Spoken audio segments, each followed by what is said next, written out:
A flawed Tuesday on a Tolo Tuesday. What in the world does that mean, Diesel? What in the world does that mean, Tolos? Good to be back. Thank you for holding it down yesterday, Diesel. You did a marvelous job. Not a marvelous job, a marvelous I did that too. job. Yeah. I don't know what marvelous means, Marvelous. but marvelous. You did a marvelous job, but good to be back with you. And today we're doing something unique on this Tuesday. It is a flawed Tuesday. What does that mean? Like, are we flawed? Well, yeah, of course we are. That's just who we are as human beings, right? Mm-hmm. We're not all perfect like Dewey, okay? But Diesel, what does it mean? What does it mean on this flawed Tuesday? We are going to spend two segments, not one but two, discussing before the college football season arrives the biggest flaw of two important people in this state. One being Shane Beamer in this very first segment, and one being Dabo Swinney. At 3 o'clock in this segment, we're going to talk about Shane Beamer and what his biggest flaw is as head ball coach of the Gamecocks. In his tenure, what's been his biggest flaw? Oh, wow. If you ask Clemson fans, it's a laundry list. Yeah. At 5 o'clock, though, 5 o'clock, we're going up to Clemson, and we're going to do the same thing with Dabo Swinney. What Dabo Swinney's biggest flaw is. Ooh, pulling the flip-flop at 5. Pulling the flip-flop. So we've got a flawed Tuesday. That is the theme of today's show. Obviously, a lot more on the show as well, Diesel, but a very, very flawed Tuesday. Before we get to the season, we have to self-evaluate. That's what we do to become better, right? We self-evaluate. What areas can we be better at? And we're starting with Shane Beamer right here in this very segment. It feels like we're setting up our series of reasons why so-and-so should be on the hot seat or the hotter seat by the end of the year if they don't overcome those flaws.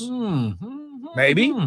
Well, you know what? You can certainly look at it that way because I think there have been adjustments made. I think there have been adjustments made for Shane Beamer.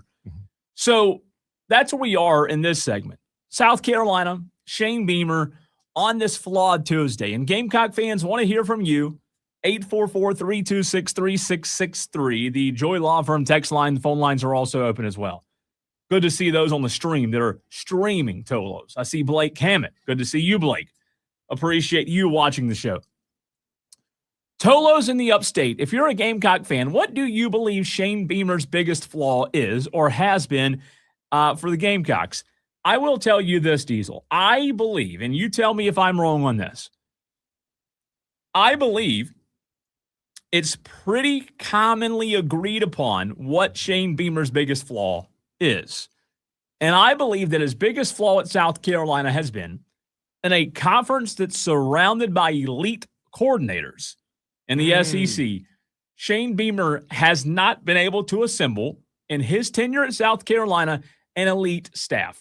I know that might not be the most hot take, outlandish flaw in the world, but I think it's very simple. My opinion on the Shane Beamer's biggest flaw. Do you love that? Do you hate that? Where do you stand on my opinion on what his biggest flaw is? I 1,000% agree because my first thought on Shane Beamer's biggest flaw is he doesn't have a clue how to hire an offensive coordinator. He's been through 4 now in his tenure. Marcus Satterfield, Dow Loggins, Mike Shula, and now he's on to Kendall Briles. Now, I think the world of Kendall Briles, and maybe he's, turning this ship around. Maybe he's figured it out on number 4. Maybe he had it figured out with Dow Loggins, but, the allure of coaching in the mountains and being a head coach was just too great. Going to App State, you come in, who can turn that down? Nobody can turn that down. Yeah, weather's nice. The weather's nice up there. Is it nicer than it is here? Like, it is miserably hot right now. Do you like blistering heat? No. Then it's better. Okay. Do you like blistering cold? I don't mind it. Okay, then you can tolerate it. I think I would like it. Yeah. I think I would. After 4 years, 5 years, 6 years that I was up there, it doesn't get cold until it's below 20 for multiple days in a row. What's the temperature in Boone, North Carolina right now? I'm asking it's 80 right now. God. It's 93 degrees here. 13-degree difference? And by the way, that's why I would love to be in Boone. I think it's supposed to be 97, 98 on Friday. August is brutal. It's been hot this summer, of course, but next week, Monday, 97. I mean, it is high school football season, right in time, it is going to be miserably hot. You want to just move and do our show remotely from Boone, North Carolina? I would be fine with that. I like the 80s better. I don't know about 90s. houses. I assume houses have it, but my college apartments, I don't think I had air conditioning until my senior year of college. Are you that old? You didn't you didn't need it, Cole. You didn't have air conditioning in college. I didn't know how old you are. Back then, you'd take a block of ice, you'd carry it up 4 flights of stairs, and then you'd put a ceiling fan in front of it, and it would blow cool air into the room. No, you just didn't need it. Most college apartments weren't built with it. Yeah, I'm with you. So I didn't mean to get off track here, but I am not a fan of the heat this week. It's rough. It is rough. But see, but with Shane Beamer not ever having been a coordinator, special teams only, I think there's just a little bit of a lack of experience on knowing what to look for. A little bit learning curve for a great offensive coordinator to work underneath you. So, Tolos, if you just tuned in this very segment, I have given what I think Shane Beamer's biggest flaw has been as the head football coach at the South Carolina on this Flawed Tuesday. Whatever you think it is, we want to hear from you on the Joy Law Firm text line 844-326-3663. Do you agree or disagree with mine that Shane Beamer has failed to hire an elite staff? Now, Diesel, I think not to bag on other conferences here, but I think in other conferences, you can get away with having guys like Dabo Loggins as your OC.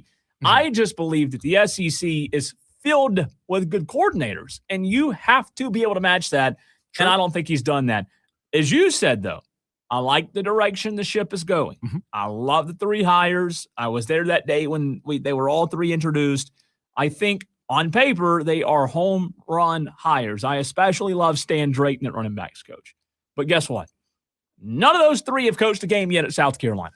So we just do not know. We do not know what that looks like. Still a lot to come in terms of what they will look like in the SEC with the Gamecocks.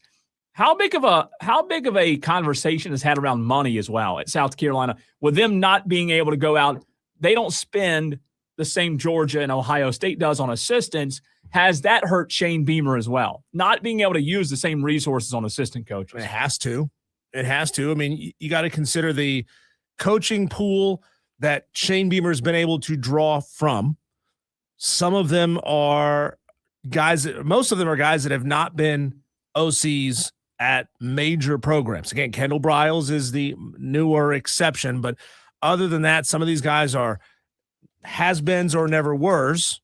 You got to cut your teeth somewhere, right? Dabo Loggins, I know he spent a lot of time bouncing around from place to place to place, but I think South Carolina, if memory serves me off the top of my head, I'm trying to remember where else he was before. I know he was in the NFL. Who's that? Briles? Dabo Loggins. Oh, Dabo Loggins. Probably the biggest job he had to that point. Kendall Briles, obviously, he's been a coordinator at a power conference school before. And Shula, he had spent time in the NFL. So, like I said, you've got this combination, this mishmash of never has and has-beens and never-weres. And for the first time now with Kendall Briles, you got a guy who's been here before. He's had big-time jobs. He's coached in the state of Texas where football is everything, and if you're not winning, the pressure gets turned up immensely.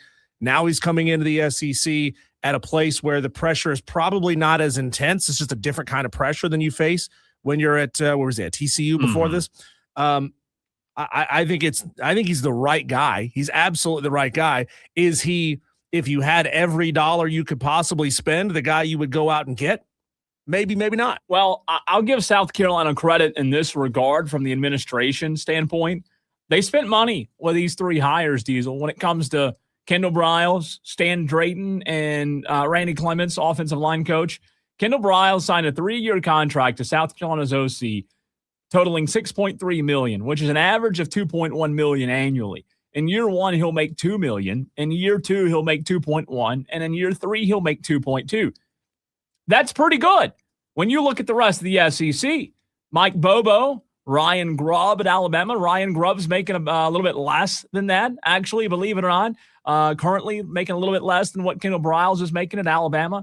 Mike Bobo at Georgia, $2.2 million. So his current pay compared to South Carolina's pay and what they're paying Kendall Briles, it's pretty on par. So I will give the University of South Carolina credit in that regard that, hey, When they went and got an OC, when they went and got Stan Drayton and Randy Clements, they understood that we've got to be able to go get the guys. And it probably took $2.2 million to get Kendall Briles from TCU. There's a lot of money out there in Texas, to get him over at South Carolina. If he's now making more than the Alabama OC and he's making more than Mike Bobo or just about the same as Mike Bobo at Georgia, good for South Carolina and spending the money. Now he's got to pan out. Now he's got to produce. And obviously, it's different talent at Bama and Carolina and Georgia. They all have, different pools of talent needs when it comes to the talent base there. But I do give them credit in that regard. It's just a matter of how much is South Carolina and the SEC willing to spend not only on coaches, but also on just their football commitment overall. Because the Georgias of the world, the Alabamas of the world, they're all in. They'll go get the best coaches. They'll go get the best coordinators and the best players. I think South Carolina slowly working their way up.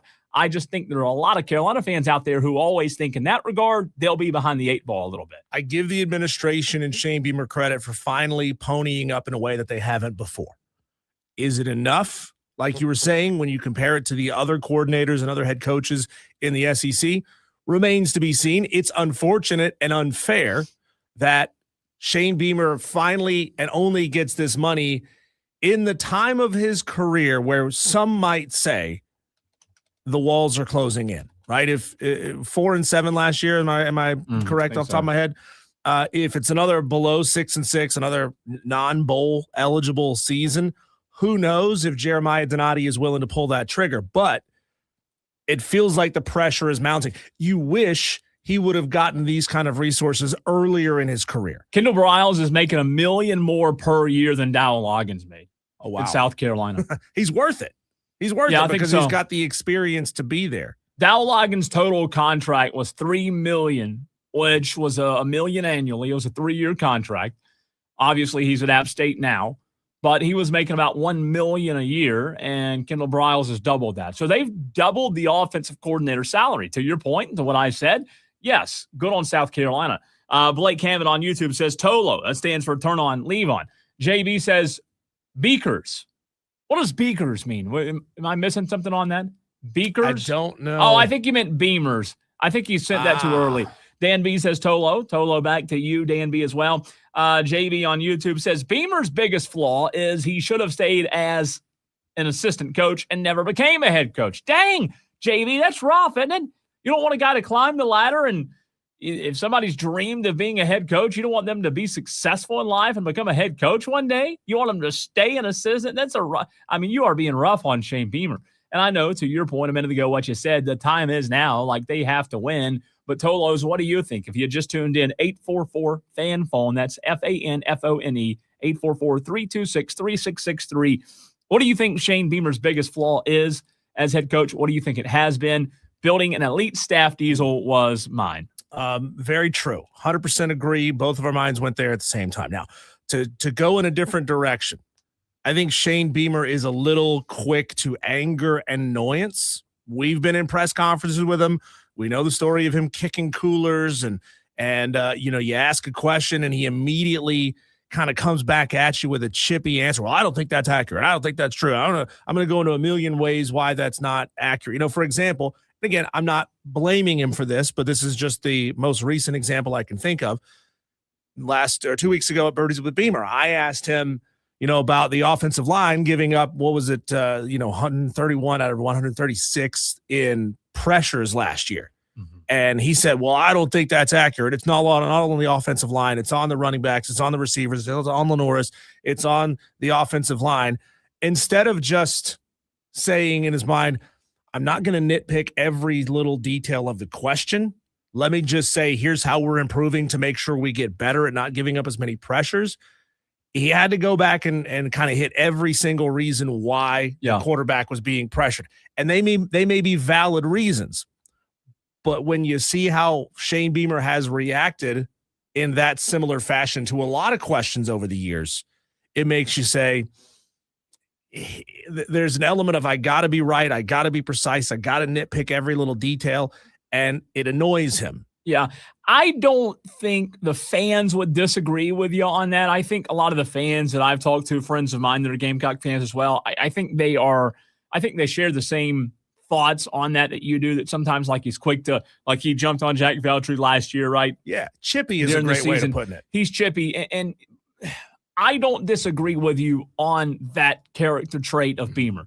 However, I would say, while I don't love it either, I don't know that it really has an effect on the program's success. You know what I mean? In a way that the offensive coordinator hire does. I understand what you're saying. Yeah, no, so he's that way with the media. I wonder how he is with his coaching staff. And does that breed a culture of distrust, of not being on the same page? Does it breed like he's defensive? I don't get to run my program the way I want to. There you go. Good way of putting it. I don't get to run my offense the way I want to because Beamer's always nitpicking every detail of it.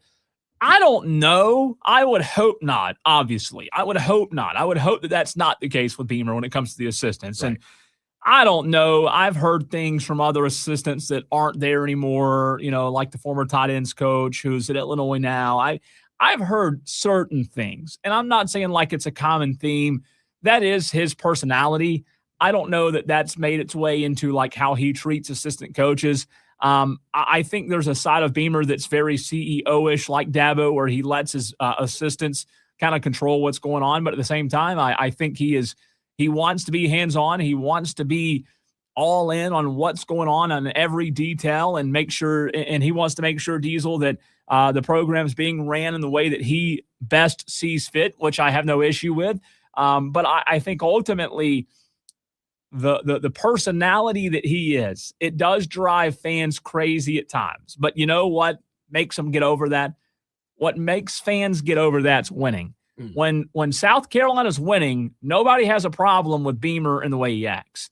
When they're losing, they don't like him kicking coolers. They don't like him, going off on reporters. They don't like him being snarky. They don't like him coming in the locker room or the media room and saying, hey, this one's on me.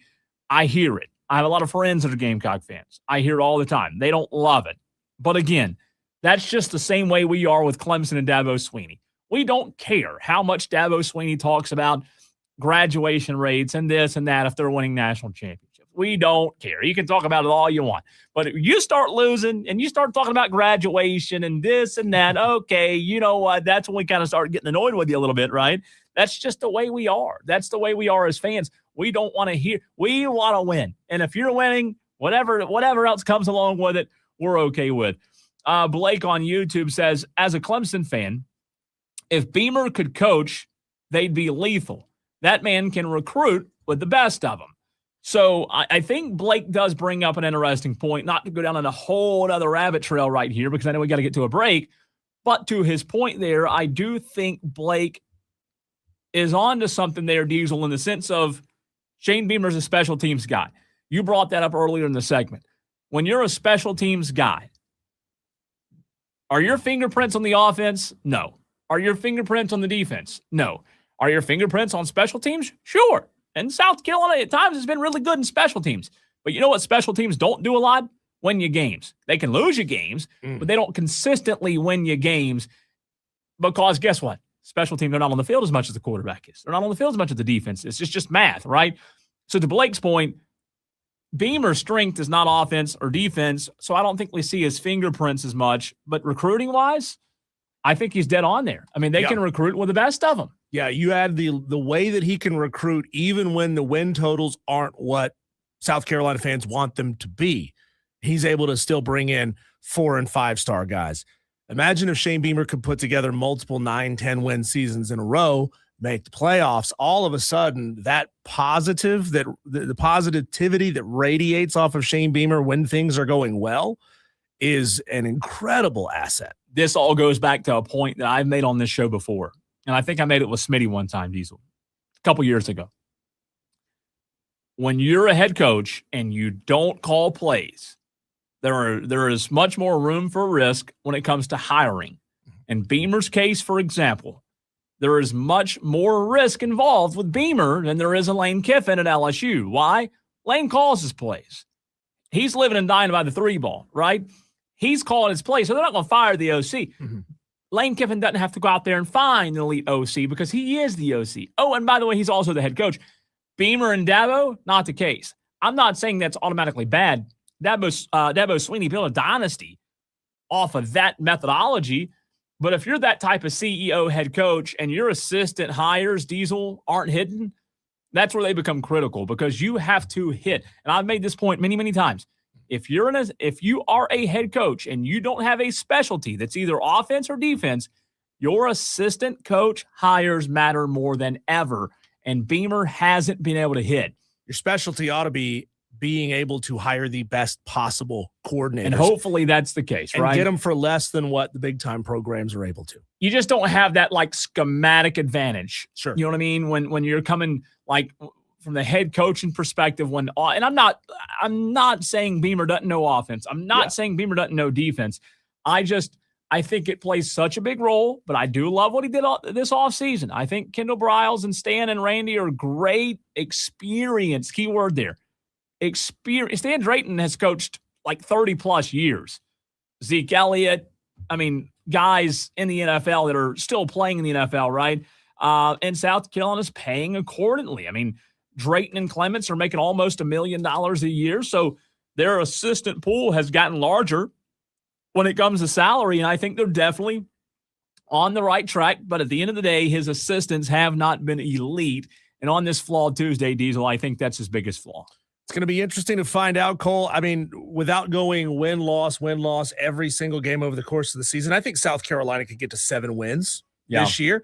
And if they get there, we'll see how the investment level continues to increase as the years move along. I think his job then is secure for another couple of years. And if you hang on to Kendall Briles for another couple of years, the sky's the limit. Jacob says, Gamecock fan here, Beamer is too sensitive to be head coach, not emotional, just immature and sensitive. He cares too much what people think. A lot of fans feel that way. There you go. On the other side of the break, it is time for a little Tolo interaction, Cole, a little tailgate tally. I've got some either-or scenarios for how our Tolos like to tailgate, what their preferences are there, and we're going to get into this debacle, this kerfuffle, this total dropping of the ball in Buffalo, Cole, that's been all over social media the last couple of days.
Well, the Buffalo Bills, Cole, stopped short of apologizing, but when you're a fan and you show up to your brand new $2.2 billion stadium, and you got your PSL, and you're excited to see what your view is going to be like for the season, and you see this, Cole, what do you think to yourself? I should have paid more for a better seat. If you're watching on the stream, and some of you have probably already seen these images floating around social media. They were everywhere. Everywhere. It's great content. There are multiple fans who have been posting photos from their PSL licensed seat at the stadium, and they have obstructed views. A few of these, one of these looks like maybe there are luxury boxes just to their right, and they can see the majority of the field from their left to their right, except for the end zone on the far end. And then this shot, they are butted up right up against the wall, and they can't see part of the end zone on their end of the field. And here's a fan who's looking through some railing to be able to see the end zone, and they have a lower bowl seat. And here's a fan who's looking through a glass wall at a majority of the field, and fans walking up and down the stairs right in front of them at their stadium. Look, no stadium is perfectly designed. No stadium is perfectly designed, especially if you're going to have, ramps and things like that out in the stadium. If you put all that stuff behind and you kind of walk up the right way into a portal, maybe you avoid a lot of this stuff, but this is bad. This is bad. The Buffalo Bills' new Highmark Stadium has a whole bunch of obstructed view seats. Now, there are accounts, Cole, that make it a point to go and buy the obstructed view seats just so they can post it on social media and clown the teams who are still selling obstructed view seats. Yeah, look, it's difficult. To your point about what you said when it comes to new stadiums, there's not a stadium that's going to be perfect. I mean, there are some out there that you think, man, there's not a bad seat in the house. And if you're watching the stream, you can see those pictures that Diesel's referring to there. I'll say this. Number one, I think you said it. Every stadium that I've ever been to does have seats like this that are bad seats. Number two, yes, they are bad, especially that one. Like that one's really, really bad. You cannot see the end zone at all. I don't know. Would you rather have that one or that one? I'd rather have that one because at least I could stand, and maybe clear a couple of feet there. At least you can see through the glass. So, again, it's bad. But pay money to where you can go see what your seat view is going to be, right? You can see. Now, if you didn't get the option, and you had season tickets, it sucks. I hate it for you if you live in Buffalo. That one's not awful. The worst. But no. It's still bad. I'm telling you, though. Every stadium has flaws. There's no perfect stadium. They build brand new stadiums, high school, college, and pro, every single time where you can find flaws like this. I think the design, though, when you do design it more, when you do have maybe a little bit more of a nicer, more complicated design, I think you set yourself up for situations like this, like that picture you're showing now in Buffalo where you can't see the end zone at all because of a big wall. Like a college stadium, like let's take Clemson, for example. It's pretty simple. Like it's straight up, both sides. You have your end zone seating where you can sometimes get a little bit of a rough view. But these pro stadiums, man, you get these more articulate designs and fancier setups. And I think it sucks, but it is what it is. Get a new seat, Well, sources from the Bills have said these photos that are circulating around the internet are of seats that are not normally going to be for sale during football games, which I don't believe. I don't believe that you build a brand new football stadium. And in the case of, for example, this photo here, Cole, not this one, this one here, you can see there are 3 seats extending up past this wall for who knows how many rows. And they're all going to be obstructed. The farther you get up this little section, the more obstructed it gets. You can't tell me that they said, hey, here's this block of 25, 50, 100 tickets. Who knows? That we're we're just not going to sell for football games. Yeah. You know What what, are you going though? to do? Sell advertising? Put a banner there? No. You plan to Just sell sell them. these for football games. You just didn't realize that the view would be obstructed. Or don't care. Just simply don't care. People are still going to show up. I'll tell you this: the Bills Braves fans will. The Braves Stadium, as nice as it is, there's some views like that in Atlanta. I mean, I just think every stadium has them. Is it the old Fenway where you have like steel girders blocking views? I know. There's a seat directly behind the steel girder. Again, I are there perfect stadiums out there? I think so. But, like these architects, man, they build them.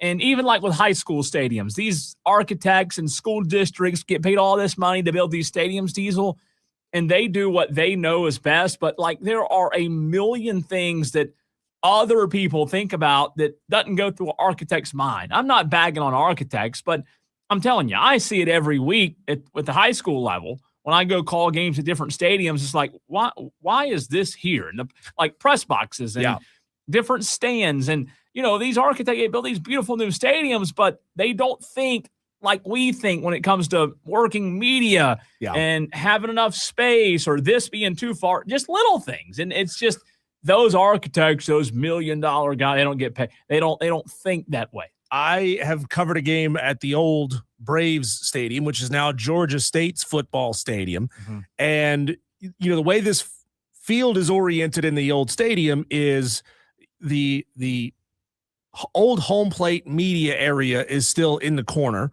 and it basically goes down the left field line. The field stretches down the left field line.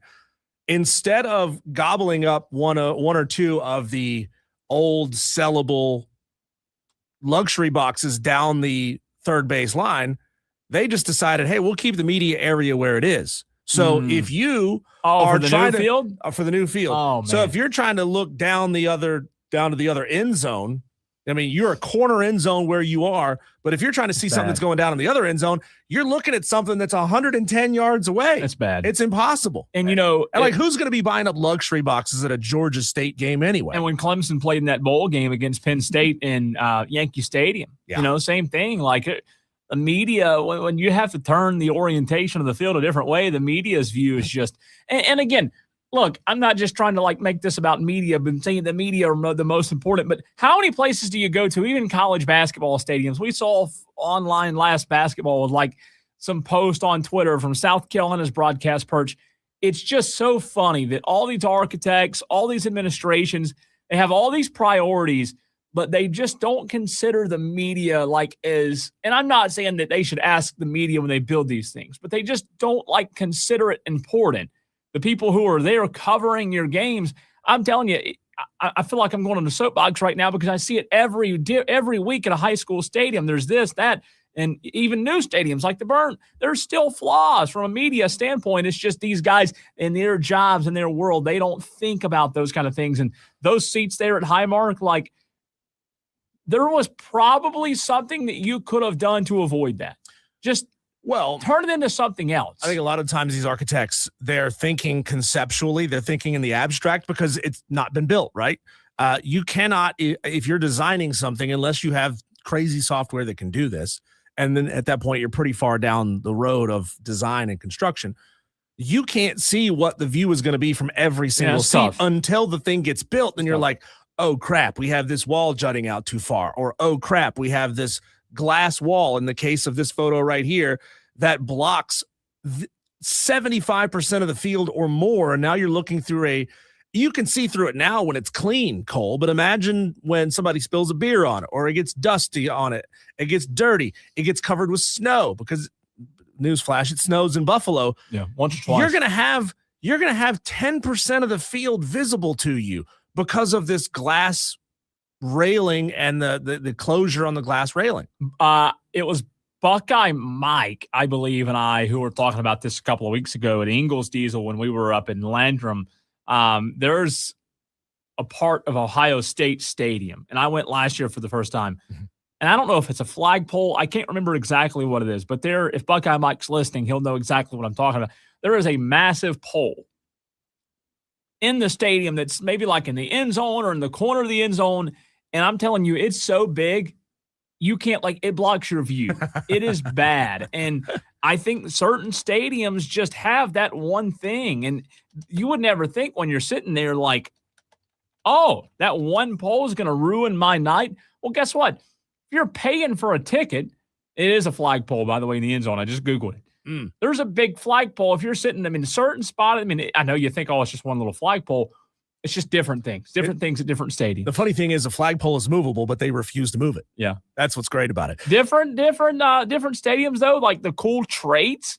Yep. Sometimes for those cool traits, you have a flaw here and there. Cole, we are just a couple of weeks away now, 3 weeks until the first college football fans are going to be driving to their stadiums to watch their teams for the very first time. The rest of us, we got to wait a month. I'm not a fan of that, Cole, but I want to hear from you.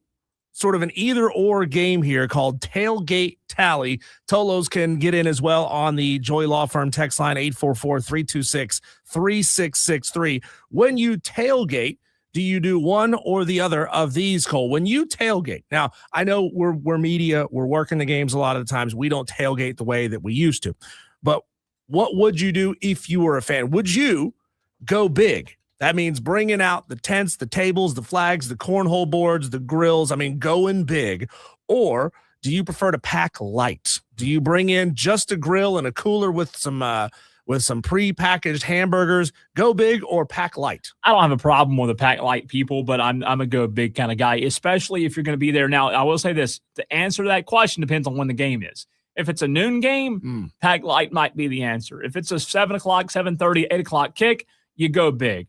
I'll give some SMU fans a shout out here. I've got some friends of mine, Diesel, that are SMU grads. They invited me to their tailgate at SMU Clemson this past year at Clemson when they played. And it was one of those go big kind of tailgates from a food, drink. You name an aspect. Once you go big, you can't not go big, Well, now they rent those things out. Remember a couple of weeks ago we had on, was it Ross from Clemson? Somebody we had Yeah, I know talking about the new stacks thing, like where you can, let's say essentially luxury tailgating that someone will bring and set up for you. Yeah. See, I'm the exact opposite. Now, when I get together with college buddies and we tailgate, everybody's responsible for bringing a small element. Not one person is responsible for bringing all of it. The idea, Cole, of looking down at my watch saying, oh crap, kickoff here is in 30 minutes. We got to make our way to the stadium. And I still got to break down tents and tables and chairs and flagpoles and cornhole and get the grill cooled off and get it tucked away. That sounds awful to me. Oh, you got to do it earlier. I'm you a pack light kind of guy. No, I'm a pack light kind of guy. No. Yeah, I bring my chair. I bring the food. I bring my beverages, and that's all I'm bringing. Oh, you're good. You're good. I'm bringing. Yeah, so I'm packing simple light. kind of man. Cole's going big with an asterisk next to it, depending on kickoff time. Yep. 844-326-3663. Text in, you go big or do you pack light? Now, if you were a go big kind of person, maybe I already know where you're going to go with this, but are you a cook on site kind of fan? Or do you like to cook ahead of time? So do you like to just bring out the grill, cook some burgers and dogs, or do you like going big ahead of time, making all the sides and the chopped barbecue and like going all out, but bringing it from home? Sides ahead of time's fine, but I'm a go big on-site kind of guy. I like right there in person, firing it up, smoking it up, grilling it up, Diesel. You got to go right there in person. I'll give you an example. Saturday, I had a party, and I did we had a big party of 60 people or so. I did the big fish fry. And I took my Blackstone. Thanks for the invite. Well, it was exclusive. I'll tell you all to you. I took my Blackstone, right? Set 10 pans on the Blackstone, fried fish on the Blackstone that way. I'm a 100% kind of guy that likes to do it on site. You got to agree. There's something about it. You go to a game, you smell those burgers, there's just something about that smoke, that smell. It gets you ready, man. Yeah. Cook on site is the way to do it. I don't like having to bring, like I said, I don't like having to bring that much stuff with me, and I don't have to like having to do that much work on a Friday night, making sure everything is set and ready to go the next day. So I'm a cook on site kind of guy. Dan B says most of the time in the past, it's been pack light. Now I will join a go big tailgate any day. That's easy. Of course. You just show up, right? You don't have to do the work. That's where you got to have bougie friends. The bougie friends are willing to bring all the stuff. You just need to bring, your 12-pack of beer and you're ready to go. Yep. What is the best tailgate game, Cole? You can only pick one. Best tailgate game. Is it cornhole or is it beer pong? I'm a cornhole guy. I love cornhole, man. Love it. Not great at it, but I love it. Back in the see, I can only be good at cornhole once I already have a drink in hand. It's like it's a balance thing. I don't know. Beer pong, I think, has fallen out of favor among a lot of people, Cole, because there are a lot of people who got sick playing beer pong. Back in the day, you'd put the beer in the communal cups and you'd all drink out of communal cups for like hours of tailgating. You caught every strain of cold and flu and this and that, and you had the strongest immunities possible because you were all drinking out of the same beer pong cups. Nowadays, everybody's just got their own cup of water and everybody's keeping it cleaner. I don't like that. To Dan's point, beer pong's a party game, you know? It's not as classy. If you got a good tailgate going and, you know, got a lot of nice people over, I don't know if you want to break out the beer pong. I don't know that I've ever seen a classy game of cornhole. It's classy. Classy cornhole. If you say so. You're going to have to describe this classy cornhole. You never played it. Diesel, big news today in the NFL. Did Minnesota make the right decision? It's getting a lot of conversation online. We'll touch on it next.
Well, the big news out of the National Football League today, Diesel Tolos, is in Minnesota. Minnesota. What's going on in Minnesota that's making headlines today in the NFL? Well, we know what J.J. McCarthy was hoped to be and maybe still supposed to be, but we also know that the Minnesota Vikings in the offseason got a guy by the name of Kyler Murray, Diesel, who didn't do too hot, didn't do too much in Arizona. A new chapter, a new fresh slate for Kyler Murray. And today it was announced that the Minnesota Vikings have named Kyler Murray their starting quarterback. Coach Kevin O'Connell confirmed on Tuesday. It was the expected conclusion. They signed him to a one-year, $1.3 million contract after he was released by the Cardinals. So he's not making a whole lot from Minnesota. Now, he's making $35 from Arizona after they cut him, which is nice, right? I mean, I'd love for this company to pay me $35 to leave. But Diesel, right move or wrong move, long-term move? What do you think when it comes to Kyler Murray?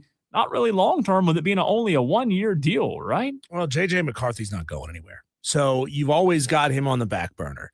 You brought in Kyler Murray to see what he had, to see if a fresh start turned him around and took him from this guy that was supposed to be great to somebody that can actually be great with a change of scenery. How many quarterbacks have we seen that struggle in their first stop where they were drafted for a couple of years, and they bounce around the league for a while, and oh my God, this is the quarterback that we thought they could be? Maybe J.J. McCarthy needs to do that. Maybe he needs to leave Minnesota, go somewhere else, and he can flourish the way like a Sam Darnold has and the way Baker Mayfield has.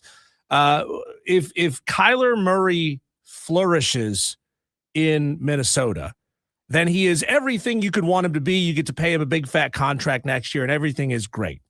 If he's not, oh well, we still got J.J. McCarthy right there. You can bench him midway through the season and put J.J. in because you're only paying him $1.5 million, only paying Kyler $1.5 million. Life is great right now.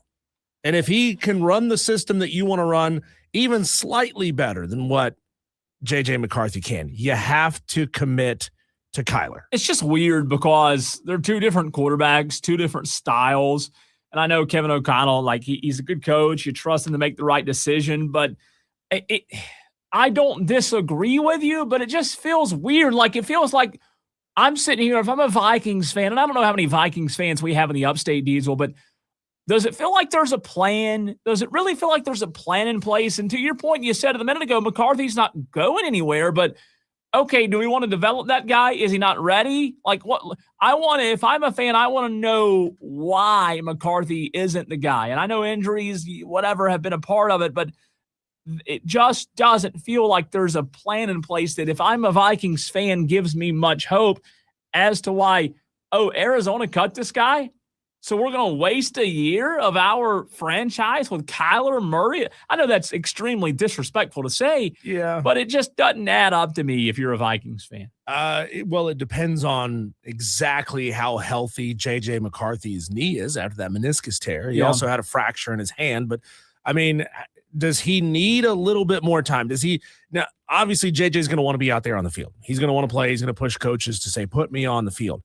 But if they truly believe that he needs a little bit more time, you don't want to see this be a scenario like they had in New England when Tom Brady took over and you got a great quarterback in J.J. McCarthy or somebody that you think can be your franchise quarterback, and he gets supplanted and never gets another chance. So here's the deal with him.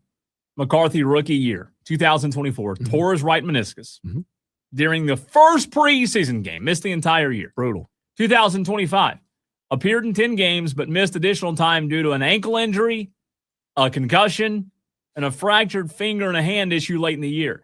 So in 2 years, the guy's torn his meniscus, had a concussion, hurt his ankle, fractured his finger and his hand. So who do you think they're going to draft this year at quarterback? Oh, my word. Do they draft a quarterback next year? So again, I understand, like, here I am questioning what the plan is. That guy has had the worst injury. I mean, he's beat up. Ooh, he's beat up. So I guess maybe the answer is you can't really trust him. Is that what it is? You can't trust him to stay healthy. You can't really mortgage your franchise around the guy quite yet. I hate to say that, but it might be the case all because of the injury. They may be looking at 2026 as a throwaway year. Like if Kyler is not this transcendent talent above and beyond what he was doing in Arizona, then oh well, doesn't really matter. And if JJ McCarthy got hurt, oh well, doesn't really matter because next year we're going to go in a different direction. Just depends on. Shane Barrett says Kyler, when he played, was pretty good. He struggled with health the last few years, and Arizona never had a defense. He also, I think, struggled with getting his Xbox Live account to work correctly. Oh, man. Never reading the playbook. Low blow. Always play in the video games instead. Low blow. Cole, I got called out yesterday for a take that I had regarding current NFL quarterbacks that I think one of these days will be NFL Hall of Famers. I want to see what you think about this and see if Eric Hines is just being a butthurt Eagles fan. Whoa. Talk about it next. Whoa.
Upstate.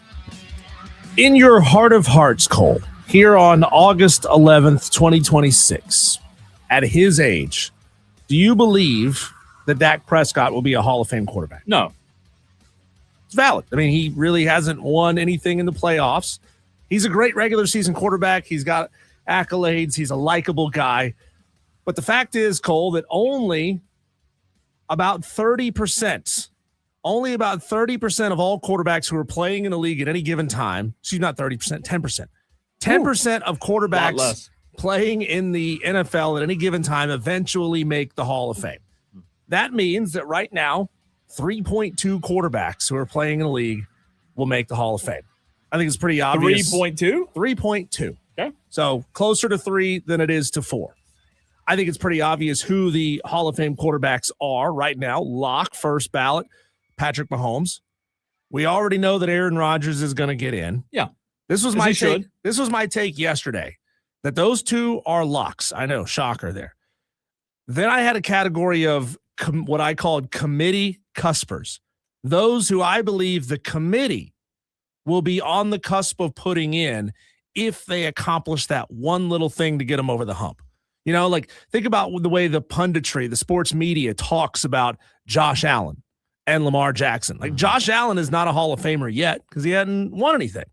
Lamar Jackson hadn't won anything either, but he's got the accolades, and it feels like the committee will really, really want to put Lamar Jackson into the Hall of Fame if he accomplishes the biggest thing, winning a trophy.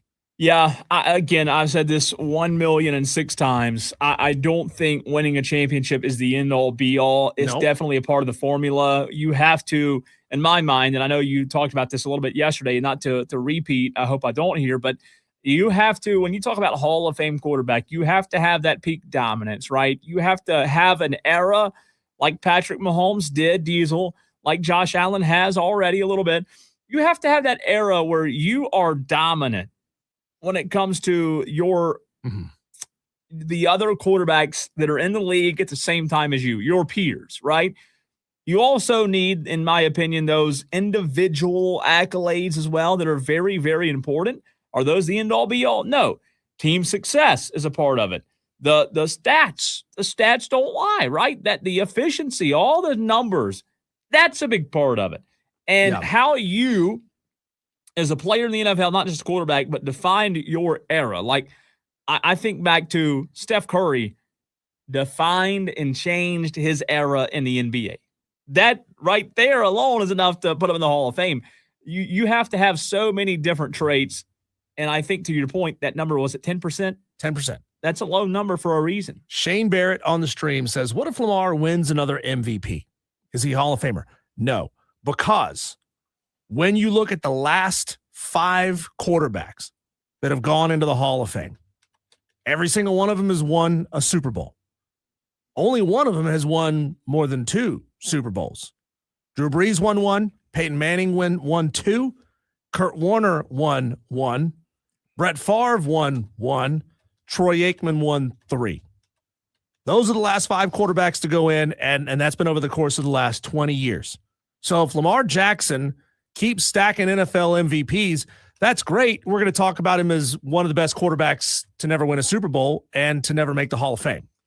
I think if he wins another MVP, he's in. No way. Yeah. There are only 6 players in the NFL history, of the NFL, that have won MVPs 3 times. And that's in the history of the league, Diesel. You're talking about Peyton Manning, Aaron Rodgers, Tom Brady, Brett Favre, and Jim Brown. Think about that. Only 6 players have ever done that 3 times.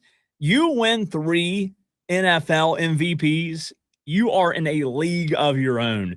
And Lamar Jackson certainly could do that. It puts him in the league. It would put him in the league, Cole, with guys like Tuffy Lamons, Sammy Ball, Ace Parker, Y.A. Tittle, a bunch of dudes that you've never heard of who are in the Hall of Fame without having won a Super Bowl. The ones that you have heard of, Fran Tarkenton, Dan Fouts, Dan Marino, Jim Kelly. Those guys are in. They are fewer and farther between. I think now you have to raise at least one trophy. I don't think so. I just think like Dan Marino. Are you kidding me? Like Dan Marino, we're not going to put in the Hall of Fame because he didn't win a Super Bowl. Like that guy's maybe the best ever. And Jim Kelly and Tarkenton in Minnesota, like all those guys. I do think that it's a huge part of it. Right. I do. I think it's a huge, huge part of it. But I just think ultimately you're talking about a guy who is as talented as Lamar is. Yeah. 3 times. I don't think today he's an Hall of Fame. Right. Not today, but if he were to win a 3, oh my goodness, I think he's in. That's why I said I believe that he's a cusper. I think he's right there on the cusp, has to accomplish a little bit more. Where I got pushback from Eric Hines was he got mad when I said Jalen Hurts still has some work to do. And that's not, of course he did. That's not me saying that. That's me saying I believe the committee still believes that Jalen Hurts still has work to do. Jalen Hurts is not a Hall of Famer. Not right a Hall now. of Famer right He's now. not. No, of course not. He's not. I'm Jalen sorry, Hurts, Eric. I'm not just saying that because I'm a Cowboy. He's not. He was touting the fact that Jalen Hurts went 1-2 against Patrick Mahomes. 1-1 against Patrick Mahomes in the Super Bowl. Wow. 500 against the best quarterback in the league in your era is not Super Bowl or is not Hall of Fame worthy. I think he's on the trajectory. Like, I think Jalen Hurts is definitely in the right amusement park and on the right roller coaster. I think he's on the right trajectory. He's got the stats that put him on paper in the same place as like a Brett Favre. He's phenomenal. He has had a very nice resume. One of the better quarterbacks from Bama. His resume is impressive. Super Bowl champion, starting off with that. It's just like the end. Well, you go back to Lamar Jackson for me. Here's the difference. The difference between Lamar and Jalen Hurts is the individual dominance Lamar Jackson has. I don't think Jalen Hurts has ever had that individual dominance on the level that Lamar Jackson has. 1-1 against Patrick Mahomes in the Super Bowl. 2-2 against Patrick Mahomes overall. That's the metric that Eric brought up to the show. 6-4 in the playoffs. Now his playoff record is better than most quarterbacks that go into the Hall of Fame. Most quarterbacks, unless you're like Tom Brady, have a sub 500 playoff record. 63-29 overall, all pro 1 time, 3-time Pro Bowler, 0 times NFL passing yard leader. I don't think the resume is there yet, but if he was able to pull off another one and do it without his right-hand man in a wide receiver, AJ Brown, I think the case is much stronger. Here's the problem I have with Jalen Hurts. He's not a great story. The way that Drew Brees, Peyton Manning, Kurt Warner have been some of the last 3 quarterbacks to go into the Hall of Fame, he doesn't have the same story. He doesn't have the same likability. And I'm not saying he's an unlikable guy. I'm just saying he's a quiet to himself about the work kind of guy, and not having that sizzle, having only the steak. I don't think that's enough. Well, good thing you brought it up. Eric Hines has been on hold. He wants to get in on the conversation. Eric, do you have a rebuttal? I'm sure you do. Yeah. So what you're saying is, so Josh Allen and Lamar are automatically in. No, that's not what I said. That's not what I said. I said, Eric, were you not toloing? I said committee cuspers. Nah, you said I didn't say they were in. And then Mr. Cole there, Mr. Matters, that they're saying that he wins one more MVP. What is he, Cam Newton? Come on. Do you have wax in your ears, Eric Hines? How does committee Eric, how does committee cusper equal lock? You all just saying, they're locks. No, I didn't say that at all. Everybody says those were not the words that came out of our mouth. You're regurgitating it from whatever else. Those are not the words that came out of our mouth. Why are you going to call into our show and lie to us about what we just said on the air? You guys said that it was a lock. That them two are locked. I said Mahomes is a lock. I said Aaron Rodgers is a lock. Allen and Lamar did not. Diesel said Lamar would not be in. I said if he wins one more MVP, he should be in. Nah, why? Why should he be? Why should he be in, or why should he be kept out? No, Marino shouldn't be either. Laces out, Finkel. Come on. Well, he's not in. He's not in. Marino's not It's all in. that damn Dan Marino's fault. And when it comes to Super Bowl, I mean, he is obviously in the Hall of Fame. Look, the reality is Jalen Hurts is a good quarterback. Good quarterback. And I said he's on the right trajectory. But do you really feel, take your Eagles green off here, do you really feel that Jalen Hurts right now today, if he retired today, is a Hall of Fame quarterback? I do. Wow. And that is because? Just because he's not the story in the headline, because he's not out whining and pulling the. It matters. It matters. You got to have this. You got to have the sizzle along with the steak. Shane Barrett on the stream says Diesel did not say Allen and Lamar are locks. Dan B says, "Come on, Eric. The receipts are online.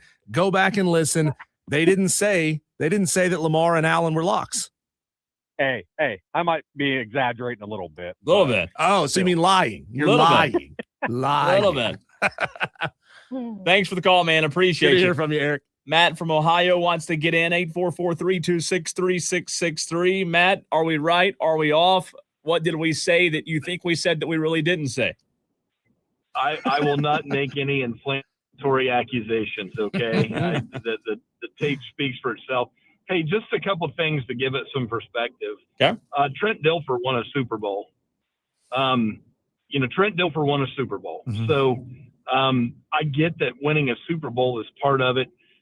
I don't have a dog in this Eagles fight, but I don't think Jalen Hurts is really close right now. And here's what I would tell you with that. If you think about it relative, unfortunately or fortunately, it really doesn't matter. You're judged according to how you compare against your peers. Has Jalen Hurts ever been, like, if you were having a draft of all the available NFL quarterbacks, has he been your top pick or your top? I mean, has he even been in the top four? No. I don't think Jalen Hurts is if you would draft NFL quarterbacks today, you would take maybe he's not 10 top guys, five. He's not top five. Yeah, you might take 10 guys before you get to Jalen Hurts. And so, all due respect to Eric, he's never been the best player in the league at his position. There you go.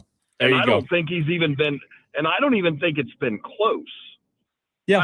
I don't know that you could say he was a top five. So, some guys are fortunate to be on great teams. Saying Dan Marino doesn't belong in the Hall of Fame that's wackadoo. That's insane. It's a team game. Winning Super Bowls is hard.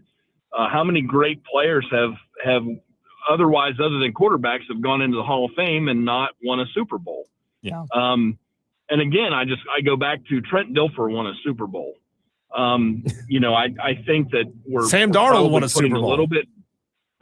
Exactly. I think we're putting too much emphasis on that. I agree 100%. There's always been a lot of discussion about Jalen Hurts, and I don't know that in the history of him being in the league, he's ever been the fifth best quarterback, or at least the top five quarterback that I would draft if I were starting a team. Well, of the last five quarterbacks that have gone in, again, last 20 years, Breeze, Manning, Warner, Favre, and Aikman, all five of them have a Super Bowl win. All five of them. So I'm not saying it is absolutely a prerequisite. You have to have one. In the discussion about Lamar, you don't absolutely have to have one, because historically guys who've gotten in without winning one, but more recently it seems as if you have to have one. So right. he has to continue doing otherworldly things without winning a Super Bowl to stand a chance to get in my opinion. Right. I don't. Is Lamar, should Lamar be in your opinion, Matt? Today. I believe maybe you said he needs to win, if without a Super Bowl, maybe another one or two MVPs. I agree. Because at least with that, you can say, this dude never got to a Super Bowl, but he was the best player in the league. He was, but I don't think Jalen Hurts is close. I'm not, nothing personal. I don't have a dog in the Eagles fight, but I don't think that I don't think he's ever been a top five player at his position in his career. I'm with you. I think you're dead on, Matt. Always appreciate the phone call, man. Thanks, Matt. Thanks, guys. Hitting the nail on the head there. Hitting the nail on the head. Matt from Ohio. I love it. And we had a texter mention Matt Stafford. Matt Stafford was on my locks list yesterday. So I still feel that way, but he is third on my locks list. Yeah. So you're saying there are 3 locks currently today. Right? I would say so. I would agree with that. Stafford being the third. That's fine if you want to rank the 3, but Stafford's got to be on that list. And I'm not the biggest Stafford fan, but he's got to be. He just got to be. He is a Hall of Fame quarterback. The stats, what he did in Detroit with, he was so good in Detroit with, hardly any talent. Yeah. And I think he's definitely in. Now, Lamar wins one. I think that puts him in the lock category. Yeah. If Super Bowl Hurts wins another one, yeah. If Jalen Hurts wins another one, I think reluctantly you put him in eventually. Certainly not first ballot. And Dan B just messaged in and said, didn't realize this. Eli Manning has been passed over now twice for the Hall of Fame. Eli Manning probably does eventually get in. I think he eventually But again, gets in. going back to Eric Hines, my argument against Eric Hines, guess what? Well, Eli Manning beat Tom Brady in the Super Bowl, so he should be in, right? Right. He's not in. He's not in. One game, one victory over another great quarterback in your era doesn't lock you in. Mm-mm. If that was the standard, there'd be a lot of guys getting in. Yep. I do ultimately think, and this is the argument that will never be solved. There are so many different pieces of the pie that have to equate to that Hall of Fame ceremony, right? There are so many. Luke Kuechly, did he win a Super Bowl? No. Was he an NFL Hall of Famer? He was at times the best player on the field. He was unbelievable. And the standard is different for defensive players and non-quarterbacks. Yeah, they don't touch the ball every time. I don't know. Yeah. I think Jalen Hurts on the right for Jag 3. I think Lamar's on the right for Jag 3. I think Lamar with his team this year has a really good chance to play for it, if not win it. I mean, they've got dudes, and they're going to be a lot better on defense. And Jalen Hurts still has a good team around him. Let's be real here. Jalen Hurts still has maybe one of the best, if not the best, running back to his right or left. And he's got at least 5, maybe 10 more years in the league. You hand it off to Saquon enough, you can win some games. And look, I don't dislike Jalen Hurts, but Matt from Ohio hit the nail on the head, Diesel. We've got to talk Atlanta Braves. Lindsay Crosby, Braves today, joins the show. The Braves have been up. The Braves have been down. What is the diagnosis on the Atlanta Braves? We'll find out now.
Well, they have been up.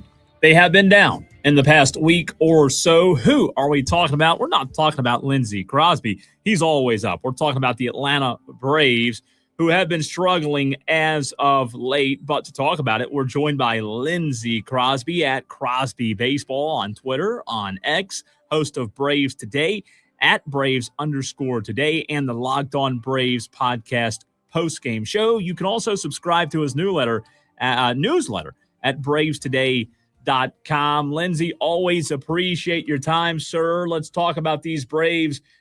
Simply put, why are they so up? Why are they so down right now? I think the way that Atlanta's doing everything with the rotation is there's just such a small margin for error, right? When your rotation is Chris Sale and a bunch of guys that don't have a great strikeout rate and are surviving off of minimizing hard contact and keeping the ball on the ground and not walking too many guys, there's too many places where that can go wrong. And you saw the situation last night where Bryce Elder didn't pitch poorly, but one call goes against them, right? A strike him out, throw him out, double play that would end the inning in the first becomes a walk, and he ends up leaving one pitch at a bad location, grand slam, right? So, end of the day, they're a really good team, but the margin for error is slimmer than we're used to seeing from a team with a winning percentage this good because of the starting pitching. Lindsay, any chance Chris Sale could just get himself ejected from every game that he's not starting in? Because clearly it worked in Game 3 against the Yankees, and if that's the boost they need, it doesn't cost you anything to get ejected when you're not actually playing. Go for it, pal.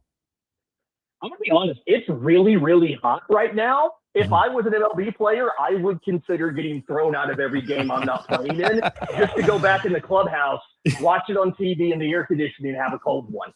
But it was a very smart move by Chris Sale. You could tell that, there's more he wanted to say on Saturday when the balk was called, but he knew, hey, I can't get ejected from this game. Our bullpen is shot.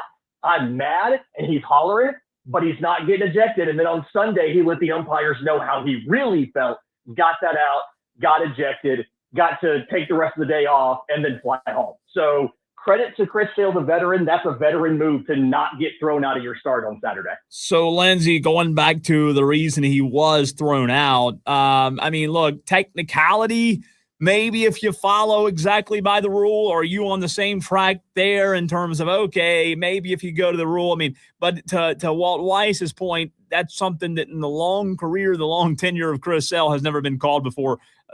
Was the umpire to blame in your mind? The umpire to me was to blame, and I think Walt Weiss said it best. You can't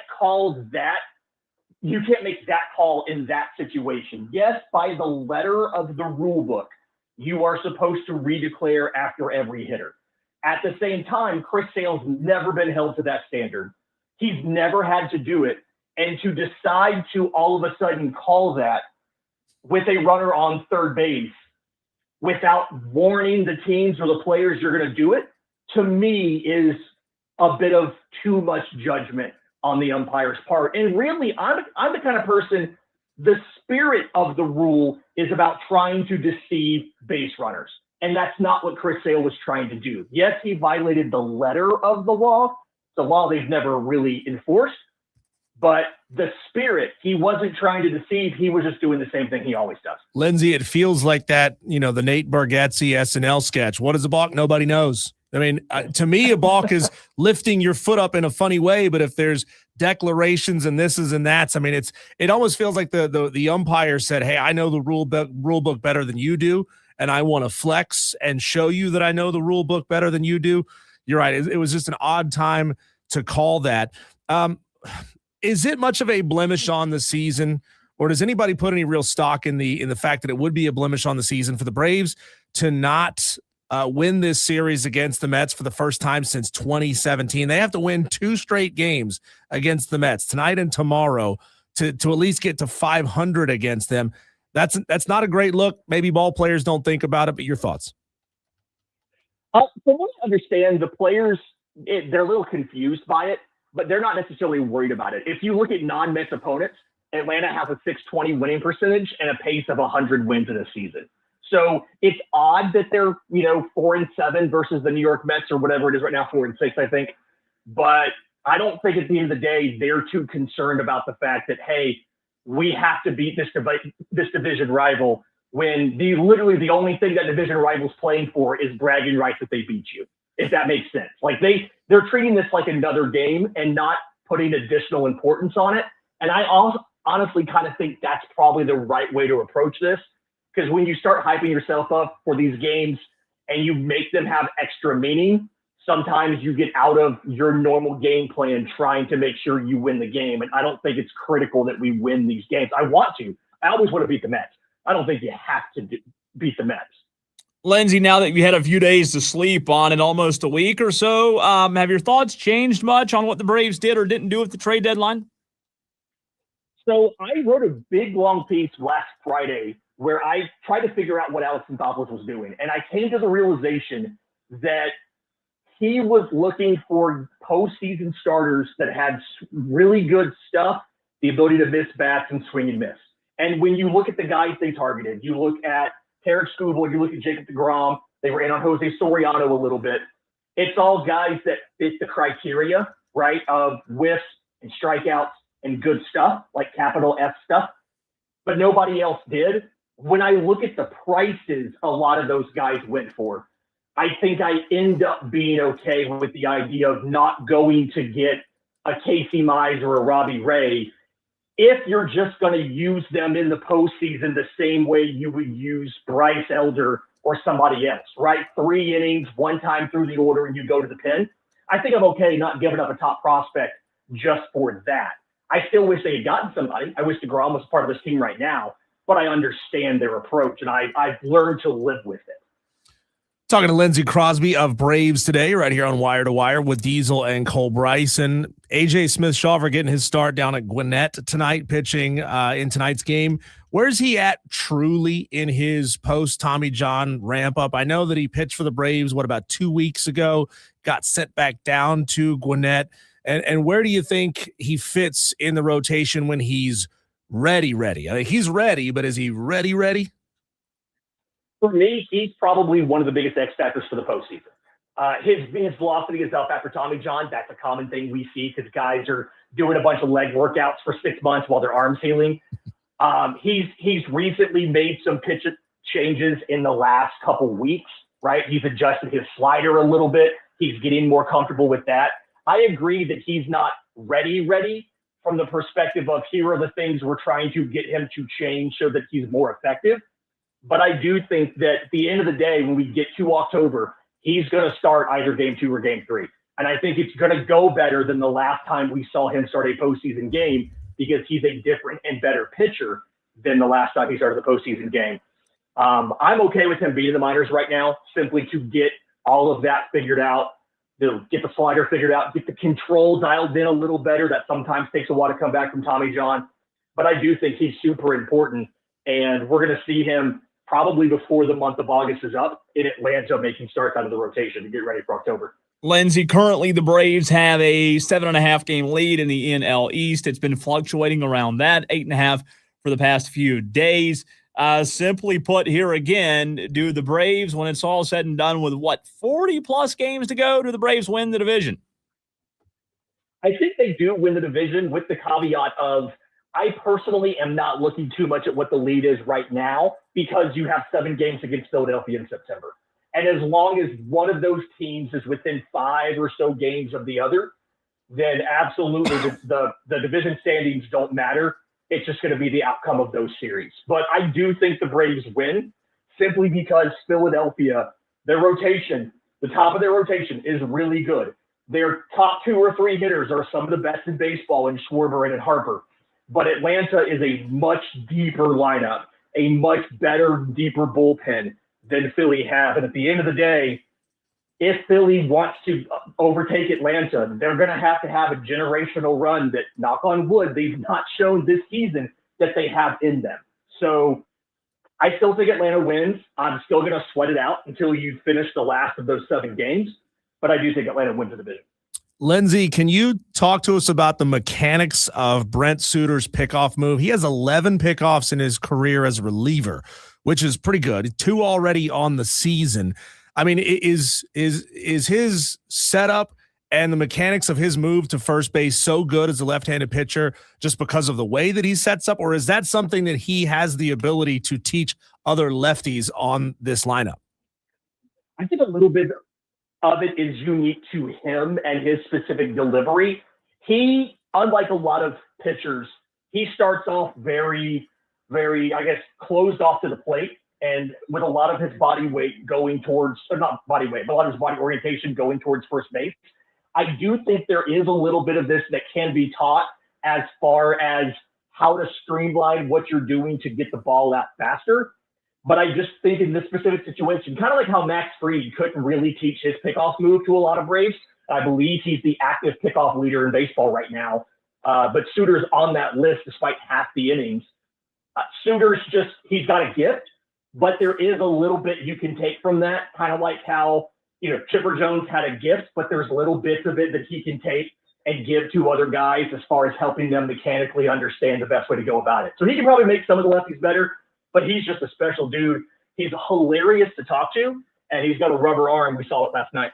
Make sure you follow Lindsay Tolos during this interview. Let him know you heard him right here on the Fan Upstate. Lindsay Crosby at Crosby Baseball on Twitter, on X, host of Braves Today. You can follow them at Braves_Today and the Locked On Braves podcast postgame show. Also his newsletter at BravesToday.com. You mentioned to Diesel's question a minute ago, the pitching rotation with some guys coming back. Obviously, Martin Perez in this rotation right now. I asked you to forecast the Braves would win the division. Now, the second forecasting question, in a, I don't want to say a perfect world, Lindsay, but in a pretty good world. What do you forecast this rotation to be in a month and a half? I think it's going to be some combination of obviously Chris Sale, AJ Smith-Shawver, Tyler Mahle, probably Martin Perez, and Bryce Elder. And I think the Martin Perez thing, they could use him in relief. I do think Grant Holmes and Ronaldo Lopez are going to be the first candidates to go back to the bullpen because they've done it this season. But that non-Bryce Elder last spot there is up for grabs. It could be Martin Perez. It could be Grant Holmes. It could be Ronaldo Lopez. And I feel like they're all kind of playing for a job right now. They're all kind of playing for a rotation spot, knowing that Smith-Shawver is going to be on the way. And the question for me is going to be who gets kicked out of the bullpen to add one or two of those guys down the stretch, right? Do you end up having to kick Holmes out, kick Danny Young out of the bullpen? Who moves out of that back end to add a starter? But I do think that it's probably going to end up being Perez and Elder because Elder's never worked in relief. And Perez has been the best at minimizing that hard contact over 5 or 6 innings, whereas Holmes and Lopez have struggled with length. A follow-up to that, Lindsay, you kind of hinted at it there, and maybe they're applying for that job right now. When's that decided by? I know every manager probably has a different methodology and how that's decided when it comes to these postseason guys, especially in the position the Braves are in right now. When do you expect that decision in Walt Weiss's head to be made? So Alex Gonzalez has talked a lot about the idea of mapping out 27 outs. I genuinely don't think we will know who is going to start game 2 and 3 of the postseason until we get to the postseason, right?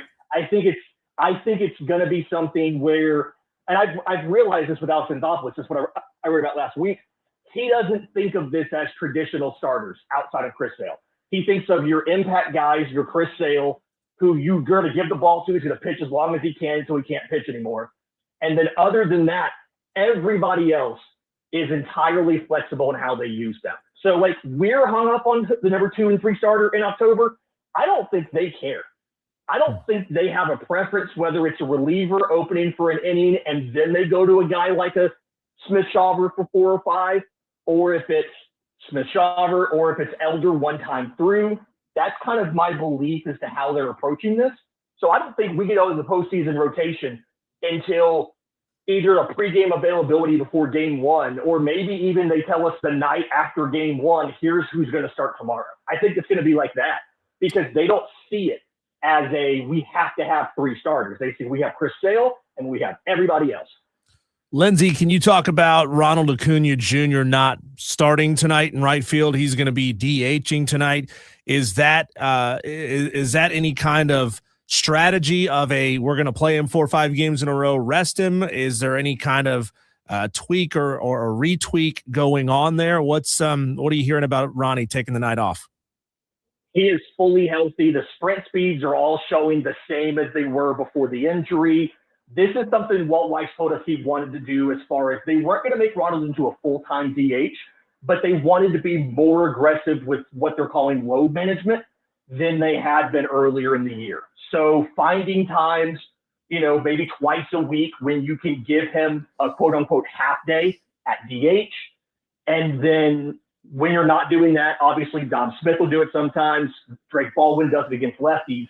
But they're trying to, one, cover the fact they don't have a full-time DH or anybody hitting well enough to be the full-time DH. And two, just getting Ronald a little bit of time off his feet so he can stay healthy, but still be in the lineup every day, because getting his bat going is arguably the biggest improvement you can make to this roster between now and October. So every report we have, he's fully healthy. They're just trying to be a little extra careful here while still making sure he gets at-bats every single day.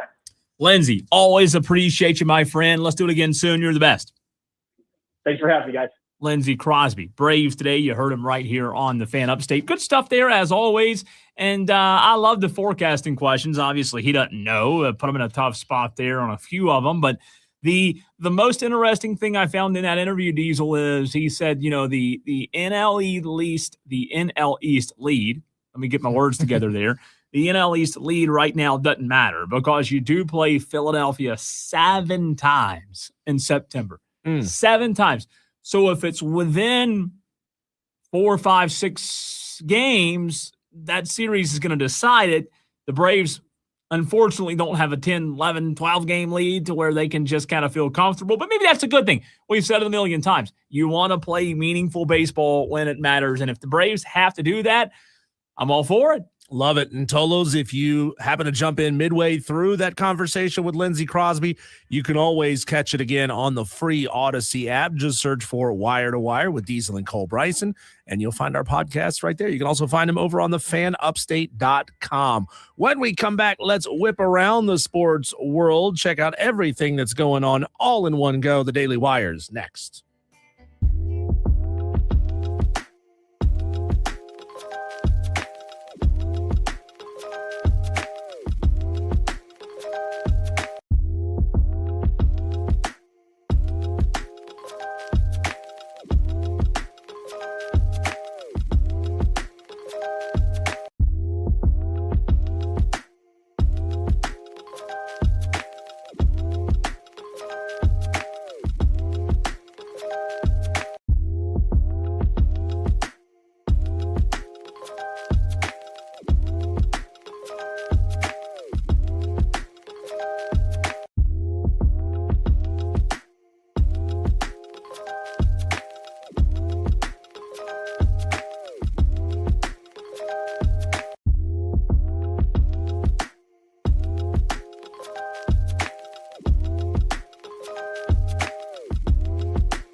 Diesel and Cole Bryson on the Fan Upstate. Oh, we have a lot of stuff to get to, Cole, and not a lot of time to get there. That's why we do them quick. These are our daily wires.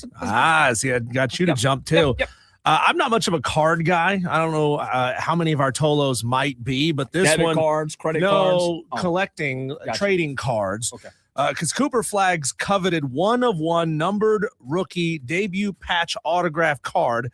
Good God, it's like an order at Starbucks. An item that was hidden and dispersed in a nationwide scavenger hunt was found Monday night during a live stream by a retail shop in Rhode Island. The Mavericks, Cole, offered a hefty bounty to whoever found this card, an offer of 2 premium season tickets for 32 years, a signed game-worn Cooper Flagg rookie jersey, plus a post-game photo with Cooper, plus a private photo shoot with the Rookie of the Year trophy, plus an expenses-paid road trip with the team, and more. Do you think that this shop should sell the card or hang on to it? Right thing to do.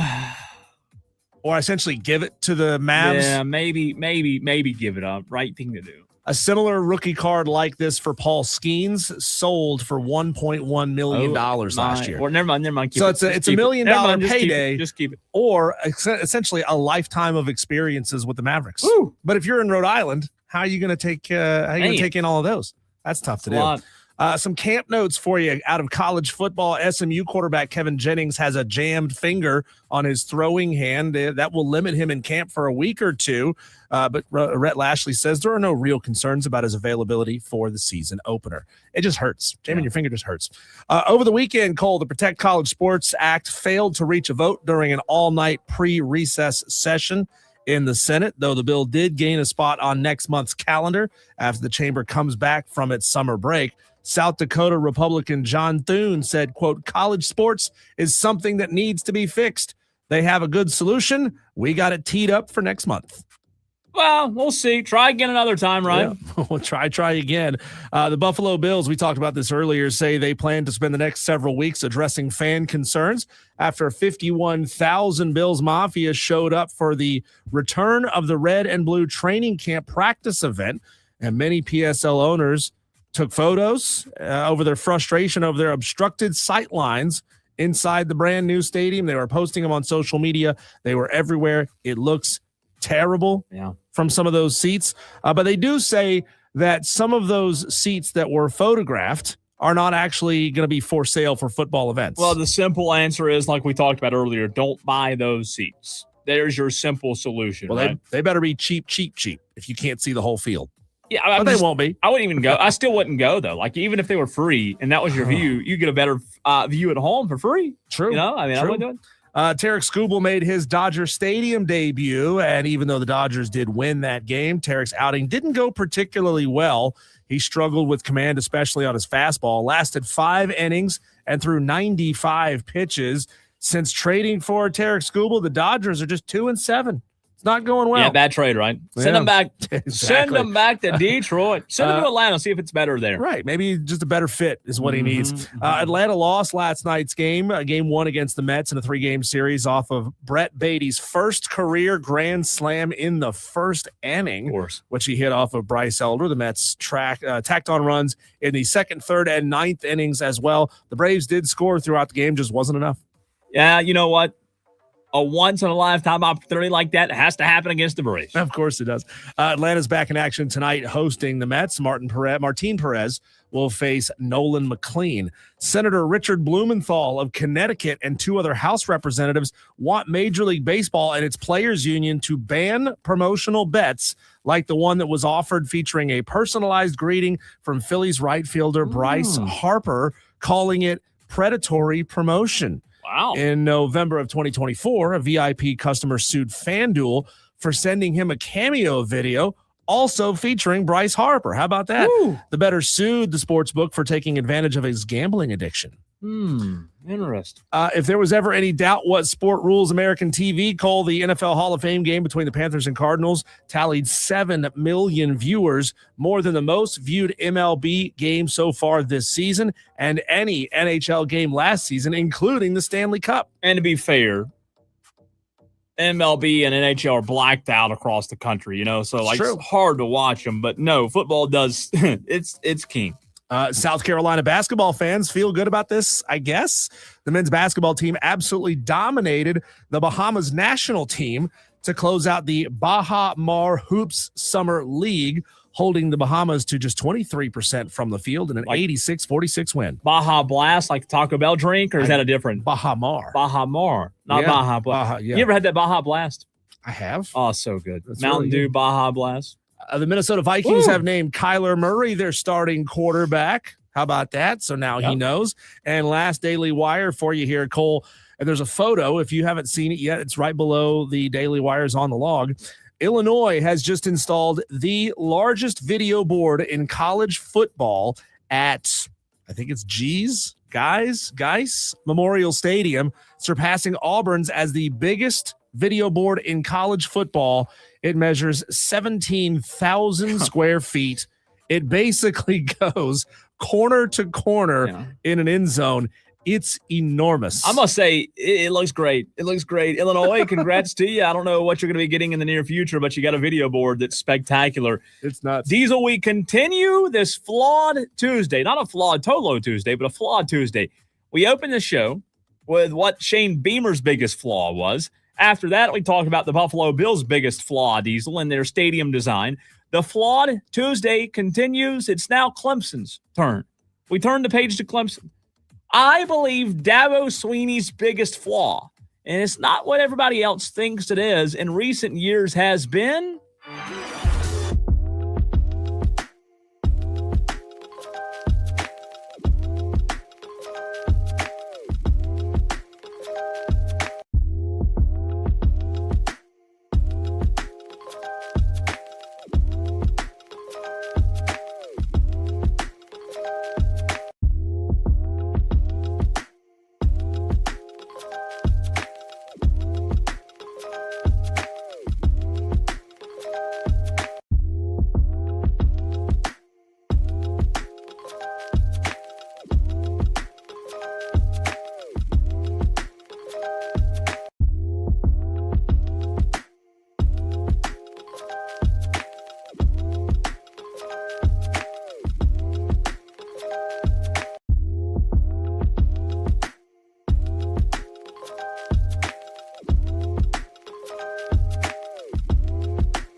Well, the Flawed Tuesday continues. And not to be negative, I mean, we don't want the entire show to be flawed because we hope the product that we are putting out there is not flawed, Diesel.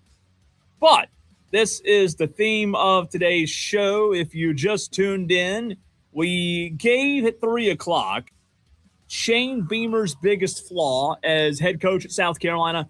We've talked about flaws with the Buffalo Bills and their new stadium design.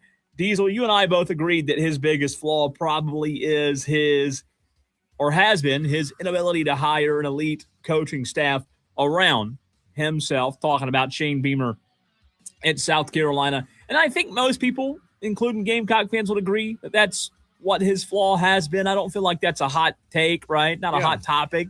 Hot takes are popular right now, but I feel like that's pretty agreed upon. Hey, even the most successful season that he's had was under Dabo Loggins, and most South Carolina fans are split on whether or not Dabo Loggins is responsible for running a good offense or if it was just that Lenore Sellers was that good that year. Was he that good? Maybe a combination of both, right? Nonetheless, that was what we talked about in the very first segment of the show today. We now flip the page and talk about Clemson. We're talking Clemson Tigers, Diesel, in this very segment.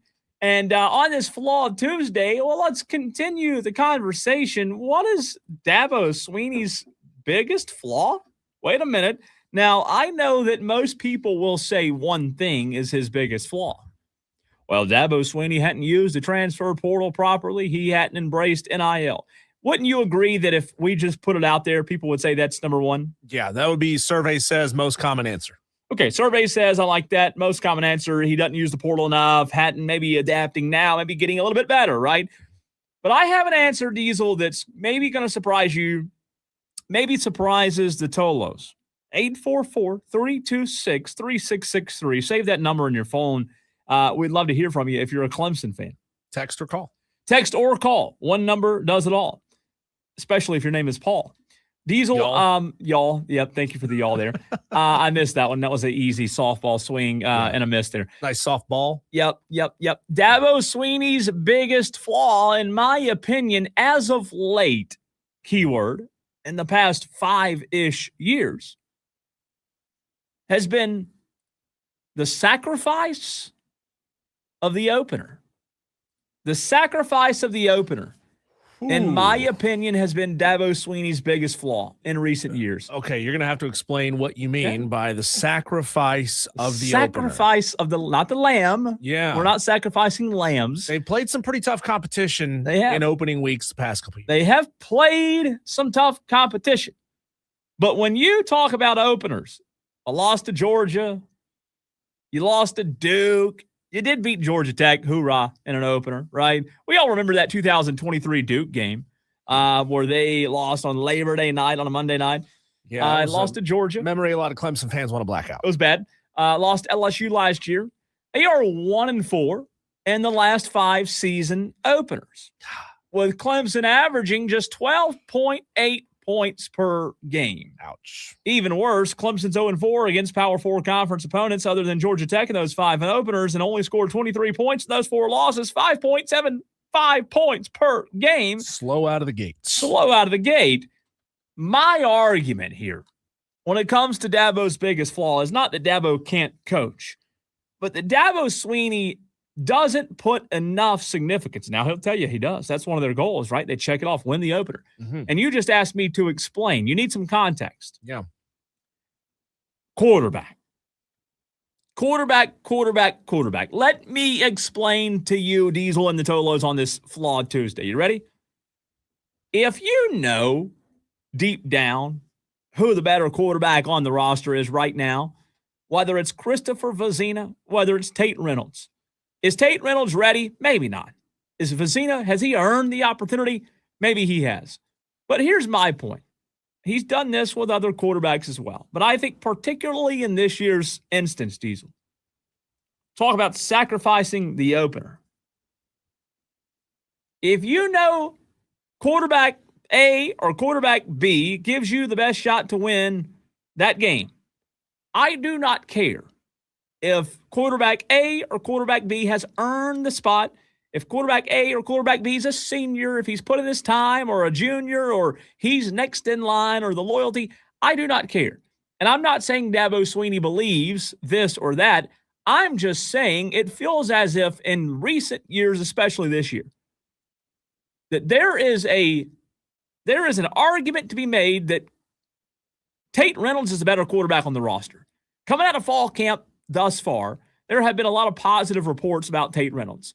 Again, I'm going back to what I just said. Is Tate Reynolds ready today? Maybe not. Is Tate Reynolds ready to walk into Baton Rouge, Death Valley on that Saturday night? Maybe not. But if Tate Reynolds gives you the best opportunity, if he's a better skilled quarterback, why are you going down this road of, well, let's waste away a game. Let's sacrifice an opener so that we can see if Vizina's ready or not. We don't get preseason games, Cole. You see what is now? Is this starting to make more sense to you? So it's interesting. You had me feeling like you were going down one path, which is that they're playing too tough of opponents in week number one. You ought to be playing the Toledos and the Akrons of the world. And you use that as your warm-up game so that in week 2 you play a tough game. You got a little bit of something on film. You have a little bit of experience on some of these guys. Then you face the Georgia or the LSU. And then you grab the wheel and you turn left. Yep. And you went down the pathway, which is where my mind was going as well, Cole, is that Dabo doesn't foster the strongest culture of competition within his locker room. Meaning Dabo values incumbency over best player plays. That's what I'm getting at. We've arrived at the similar location. We're at the same stop, and the train is on the tracks. Now, the argument if you're a Clemson fan out there, the argument you might make is, well, Cole, Christopher Vizina has earned the opportunity to at least give it a shot. Okay, if that's the case, if he's earned the opportunity, well, how about this? Earn the win. Go out there and earn the win, earn the victory if he's so great. And this is not a segment where I intend just to bag on Christopher Vizina, because I actually don't think Vizina will be the issue this year. I think he'll be good enough. Do I think he can go into Death Valley and win? No, I don't think so. Do I think Tate Reynolds, if the reports I'm hearing that Tate Reynolds is just a better quarterback, again, those are reports, those are opinions. If he's the better quarterback, if he gives you the chance, well, the team likes Christopher Vizina because he's earned a shot. I don't really care who the team likes. Well, I don't really care what the team wants. The reporting that I read yesterday in prepping to have Grayson Mann on the show, and we appreciate him being on the show, as he will be every week throughout the football season, is that Christopher Vizina is actually pulling away from Tate Reynolds just a little bit. Better on the deep ball, has a little more command and more respect among the players in the locker room. Now, and see, the locker room part, I agree with. I've heard opposite reports on the on-field stuff. See, I asked him, like, if you were comparing the two side by side on screen and like create a player in Madden or in college football 27, and each one of them has their own the full list of attributes: height, weight, arm strength, speed, accuracy, all that stuff. Is Christopher Vizina better in every category, like 1 or 2 points better than in every category, or does Tate Reynolds have him in a couple of areas? And he told me that Christopher Vizina has him in enough areas, doesn't have him in all areas, but has him in enough that the decision is essentially made for Dabo that you start Christopher Vizina. But here's my problem. Christopher Vizina has him enough areas based on what? Practice? We're just saying he's good enough for practice. I mean, come on. Practice, what's going on right now in Clemson and what's going to happen on September 5th, those are two totally different things. One's an environment that's raucous. One's an environment that's pretty relaxed. One is where the best player needs to be on the field. Again, I'm not saying Tate should be out there snap one. I'm just saying, kind of like I told you a month ago, if you're in a situation against LSU to open the season and you're keeping the game close enough and you're not seeing enough out of CV to really give you a lot of confidence, like Diesel, bear with me on this. And I know you disagreed with me on this a couple of weeks ago when we talked about this, but if this game's close against LSU, and it's close because the defense is hanging in there, it's close because the run game's They're running the ball well. They're running the rock. But your quarterback in Vizina is not making the plays to take this team to the next step. Yeah. I'm saying, hey, throw the other guy in there to see if he can provide a spark. I'm not saying Vizina needs to be or Tate Reynolds needs to be out there on snap number 1. I'm just saying I wish Dabo had more of a open mind and take the loyalty stuff out. Well, the locker room, they like Christopher Vizina and they trust him more. Who gives a crap? Who gives a crap? Who's the better quarterback? Who can make the throws? Who can make that 17-yard out route throw at the boundary to get a first down? I want the best player on the field. I love Dabo. I love what Chad Morris, I think, can do.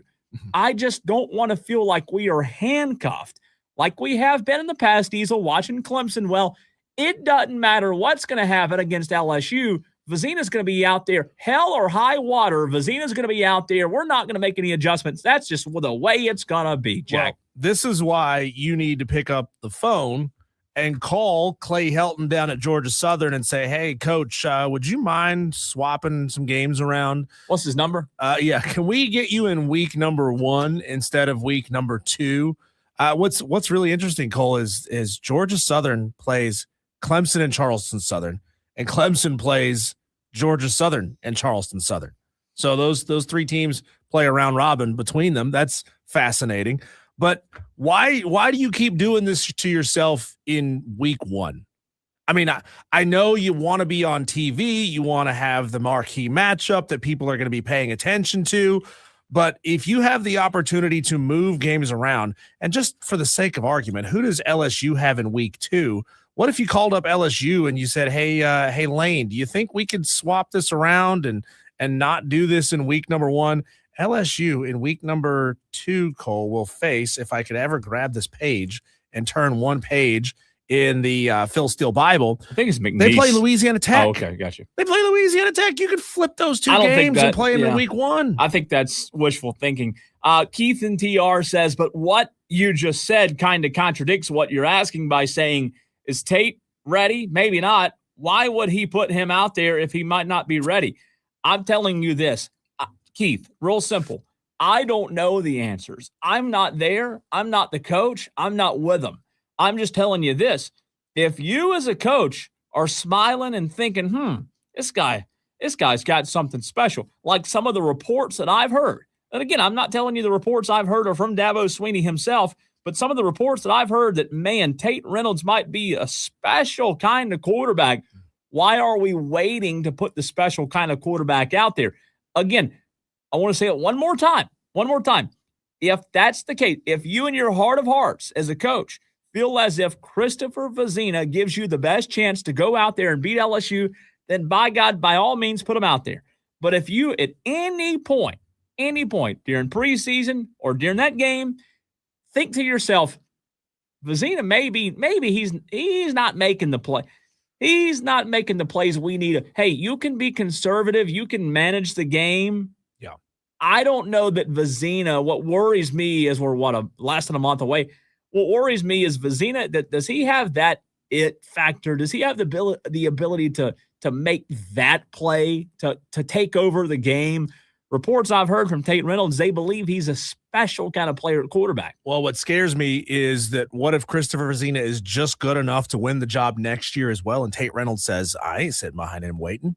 I want to go play. I want to get out of here. I'm going to enter the transfer portal. That's always a risk, right? When you have somebody that you think is an elite talent that's just not 100% there and ready yet, you risk having him jump in the portal and go somewhere else. I mean, you hope that your relationship is strong enough, but, you always have to wait and see. When there's money on the line, anything could happen. But that's why I'm saying, Cole, you need to make sure you're scheduling that Georgia Southern or Charleston Southern or Southern Baptist, whoever it may be, in week number 1 so that you can put both of those guys out there in actual game experience. But I don't know that it would matter, though. Like, if you're playing Georgia Southern, both are going to look incredible. That's the only problem. If you're playing Georgia Southern, both quarterbacks are going to look like Dan Marino. Yeah, but I'm looking for the procedural stuff. I'm looking for the lack of, the elimination of the boneheaded mistakes, the pressure mistakes. This is my first time on the field, pressure mistakes. I mean, Carson Beck said last week going into the Hall of Fame game, I hadn't felt any nerves since I was 8 years old playing in a Pop Warner championship. And maybe that's the case. Maybe these guys both go out there and say, well, it's just Charleston Southern in week 1. I don't feel any pressure in this game. Well, you ought to, because whether or not you play next week is on the line based on how you look and how you run through all of the nuts and bolts, things that you have to get right before the play even starts. But this goes straight back to the promo that you're running that you recorded with Dabo Swinney the day before ACC kickoff. Was Dabo Swinney said, I'm not just going to switch quarterbacks to search for something. If we don't feel like our starter is playing well, I'm not going to change quarterbacks just to see if we have something else in the backup. I want to give my starter the time to develop and work through those issues. I get that. And that's how you start 0-1. It can be. It very well can be. If you give your time, if you give your guy too much, like I'm with the trust, I'm with the you've earned it kind of thing. I just think ultimately you have to decide.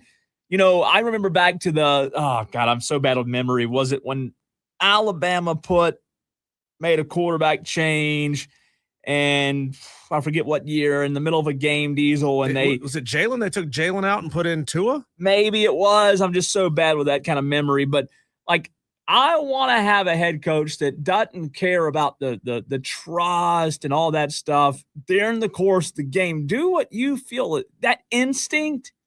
I always said Steve Spurrier was one of the greatest coaches of all time because I thought as a play caller, Steve Spurrier had the best instinct that I've ever seen in college football. He just had great instinct, play calling. That was the 2018 national championship game. Yeah. They benched Jalen Hurts at halftime and put Tua in. And just different. Like, you would have never thought in that instant that would happen. Never. And I'm just saying, like, if it's a blowout, okay, the story's over against LSU. Do what you want to do.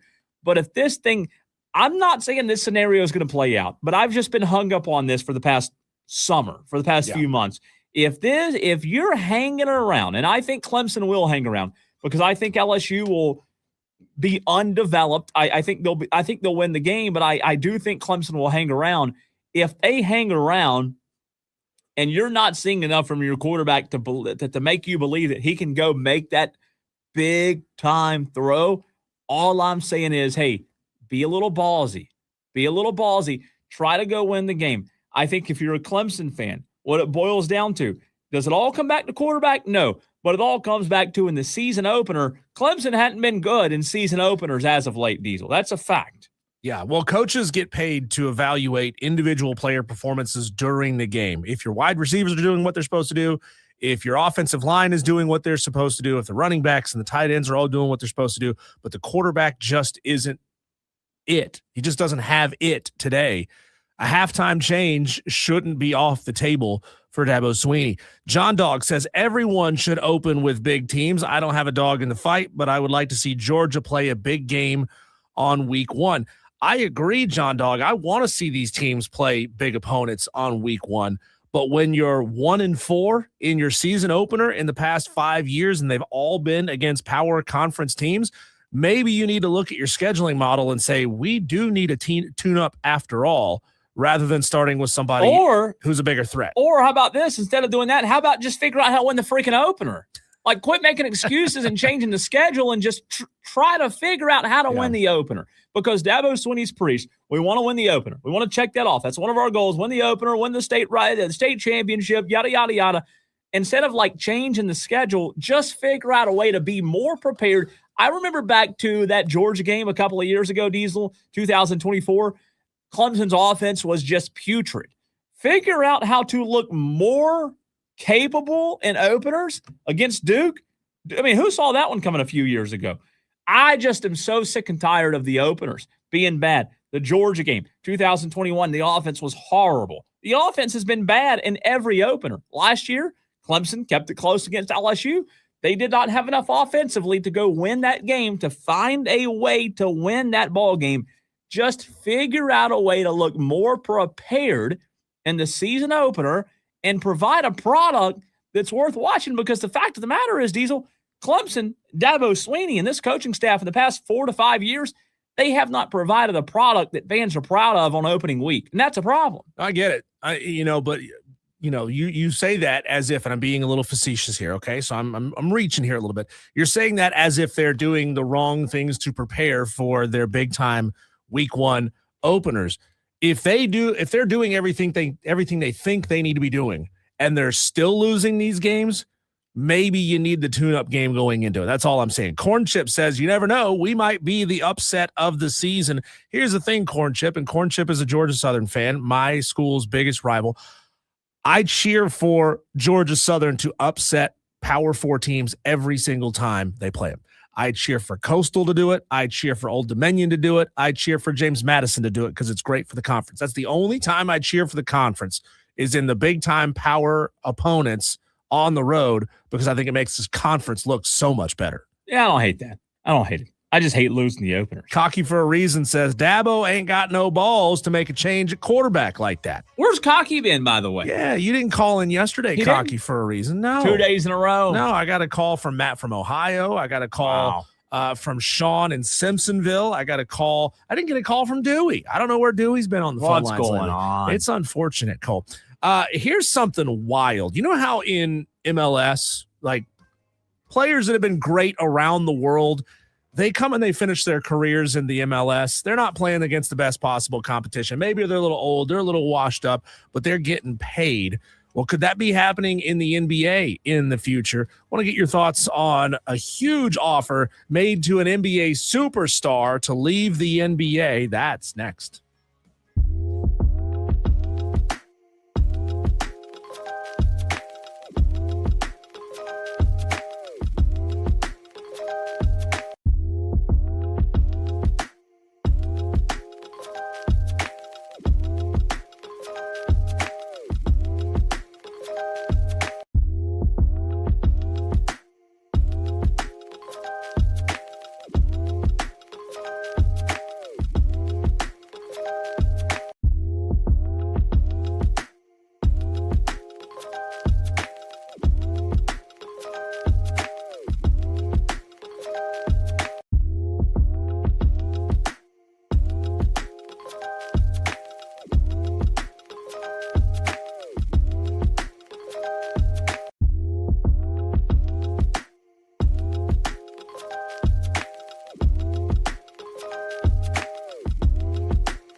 844-326-3663. That's 844-FAN-PHONE. This is Wire to Wire with Cole, Bryson, and Diesel on the Fan Upstate. Well, we're going to find out, Cole, in about a year or so if for Nikola Jokic it is all about the money, because the owner of the 7th place Greek basketball league team from last year is making a huge push to try to get the Joker, the 3-time NBA MVP, Nikola Jokic, to go play in Greece next year. Wow. Now, we don't know what the offer actually is. We do know that this gentleman, and I'm going to butcher his name here, Dimitrios Giannakopoulos, I think I got that right. Sounds good the enough. Owner of this is the harder one, Panathinaikos basketball club. Good enough. We do know that he made a call. He says he made a call, made a serious proposal to the Nuggets and to Joker himself, and got rejected. He said, somebody from the team said, who? Greece? Where? What? So he attempted buy, click. So he attempted to buy out like the final guaranteed year? Yeah. He said, what would it take to get you to leave your final year, which is $59.03 million? What would it take for you to just say, forget that? Come over, play in Greece. And you're telling me this happened and the number's not out there, hadn't been leaked or anything? Not yet. How? How has that yet. not been leaked? We do know some numbers. We know that, and I'm going to keep it simple now, Dimitrios Gianna, we're just going to call him Gianna from now on, has a net worth of potentially $1.9 billion. So he got the money. Yeah, it's a lot of money. And I just wonder, Cole, as we've seen, like I said, we've seen handful of great players in soccer, Messi, Beckham, Henry, Rooney. We've seen them finish out their careers playing in the MLS, which is not the most prestigious league in the world when it comes to soccer. Yeah. Could Joker, who is still in his prime, go over there instead, eschew the NBA to go play in Greece for a boatload of cash? I mean, obviously the money's a big part of it, you know. I'm not going to say it never would happen. It just, even though like there are instances where superstars will break script, I just don't see it. I don't see it. I mean, what would the value be monetary? I mean, there's obviously a monetary value, but the marketing value, what would the marketing value be if you were to leave the NBA and go play overseas and you're that big of a star? Yeah. I don't know. The marketing value is you got to get like 30 of these guys, right? Like, you got to get LeBron to say, I'll give you 3 years. Feels like Greece. Live or something. Yeah, you know? exactly. It feels like they're livifying the Greek basketball league. I mean, otherwise, like, I got no reason to watch it. I don't know if people in Turkey are going to watch it because they got their own league. It's also going to be in Greek, so you're not going to be able to understand what the play-by-play guys are saying. Maybe if you could get a whole bunch of aging superstars to go over there and play, maybe you got a shot of making it bigger than just the Greek basketball league. But how about that? It's not even like the second place team who's like thinking, hey, what kind of major splash can we put out there on the court to win first place? They finished 7th out of 20 last year. So that's interesting. Yeah. They're trying to bring him to Athens, big city. I get it. But not Athens, Georgia. No, not Athens, Georgia. Yeah. I don't know. If one player ever broke script and tried to create a trend, maybe it works. I just don't know. The NBA, I feel like it has too much star power. Well, it is the biggest league in the world.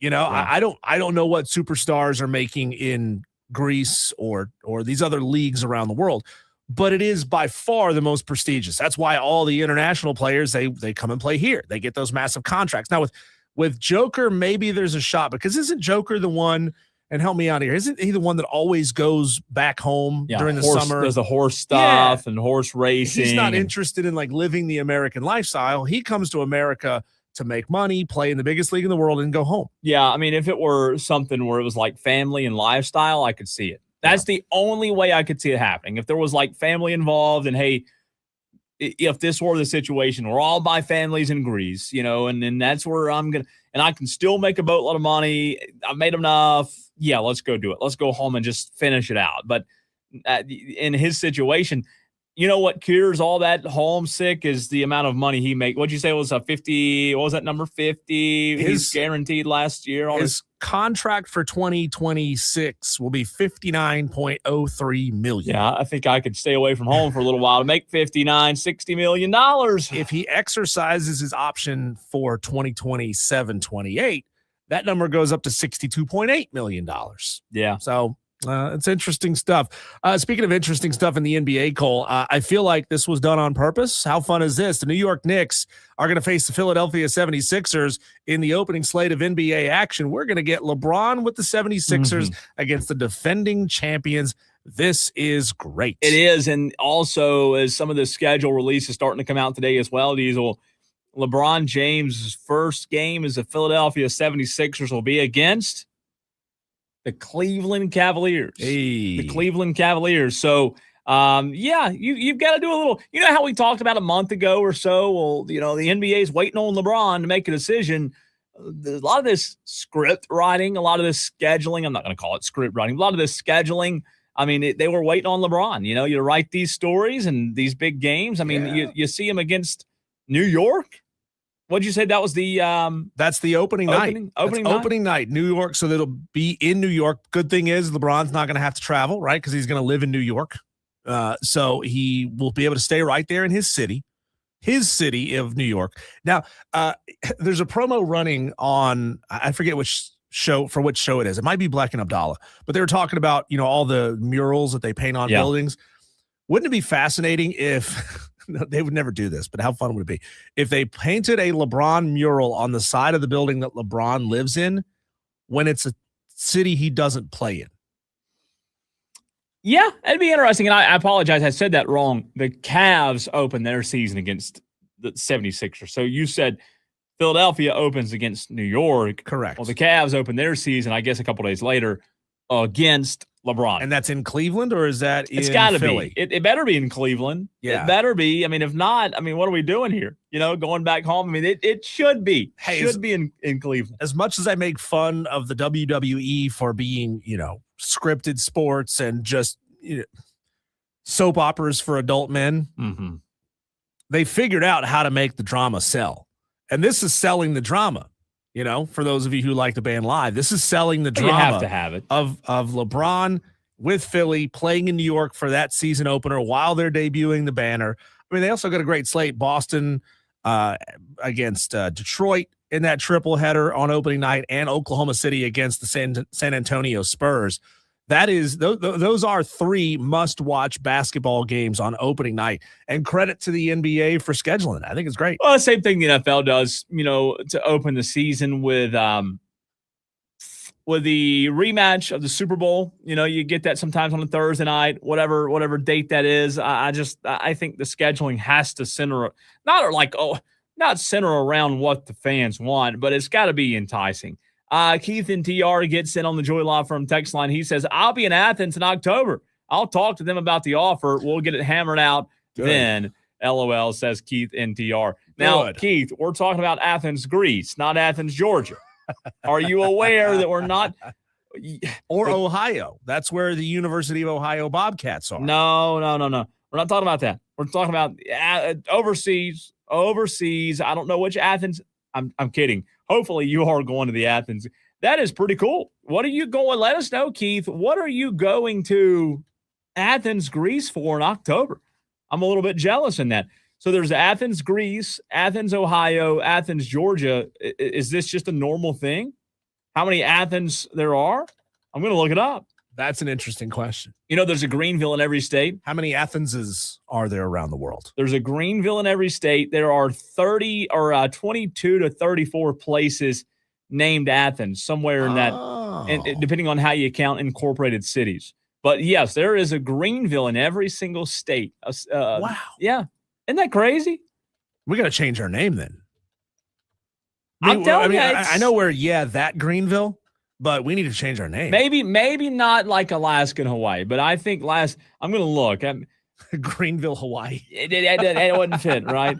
I was told that. I hadn't fact checked that, but I need to fact check it and see if that's true. I know there's a lot of states that have Greenville. Maybe it's not every single state, but there are a lot of Greenvilles. I don't know how many Spartanburgs, not Spartanburgers, either one, Spartanburgers there are, but I would imagine there's probably one, and that'd be right here in South Kakalaki. Shane Barrett says Athens and Greenville, Alabama. Oh, that's Greenbow, Alabama, Shane. Dan B says, is LeBron going to commute via helicopter? I said fired out of a cannon, I heard. He also said not true. So he debunked. I thought someone told me one time there was a Greenville in every state. He says not true. So let's fact check it. How many states have a Greenville? 30 to 36. So I was wrong. It's not every state, but 30 to 36, which is a lot of states, Dan. Did you chat GPT that or no, Google? Google. Real accurate Google. God. Yeah, 30 to 36.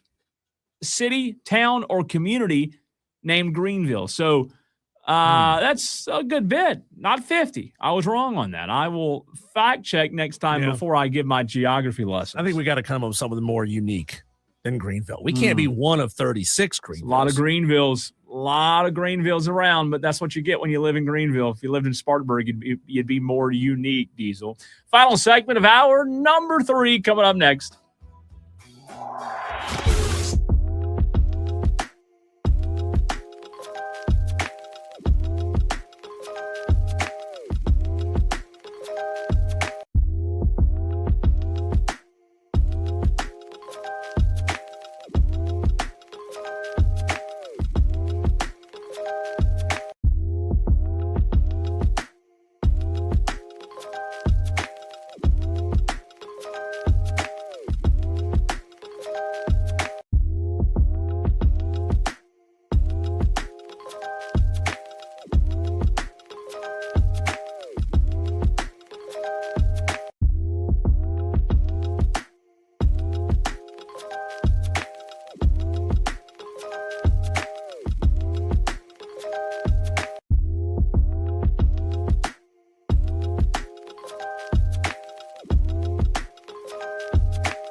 Diesel. I'm Cole Bryson. So good to be with you on this Tolo Tuesday. It's been a weird show because it's been a flawed Tolo Tuesday.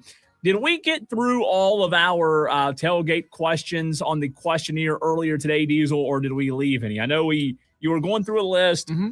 You had me choose which ones. Yeah. Did we get through all of them? So to recap, the tailgate tally among our Tolos: go big for your tailgate or pack light. You say go big. You got to go big. I like to pack light. I don't like taking a whole bunch of stuff. To me, it's anxiety of having to deal with all of that stuff that I have set up right before it's time to go in and kick off. Like, I want to keep the party going for as long as possible right before kickoff. Then it's time to walk in. But I also don't trust just random people to leave my stuff out for 3 hours during a football game. You gotta plan it right. And again, I know it's a lot of work. And sometimes for a lot of people, it feels like a lot of work if you're like, for example, Clemson LSU. I mean, if it were at Clemson and it were a night game like it were last year, I'm the go big kind of guy where I prefer to big. And I don't mean this in a mean way or a bad way. I don't like the small setups. Like, I'm a people person. I want the big setups with a lot of people. I want to be in the crowd. And there's one lot right behind the West End zone at Clemson. I was at that tailgate I was telling you about last year where those SMU fans invited me to, friends of mine that are SMU fans. Those lots are so squeezed in tight. I mean, you are like next to, from me to you, to the person that's in the tailgate beside you who you don't know. And I love it. I just love it. The more people, the more packed in, it feels like a tailgate experience. I don't like tailgating in the lots, and there are lots down the hill, kind of on the way.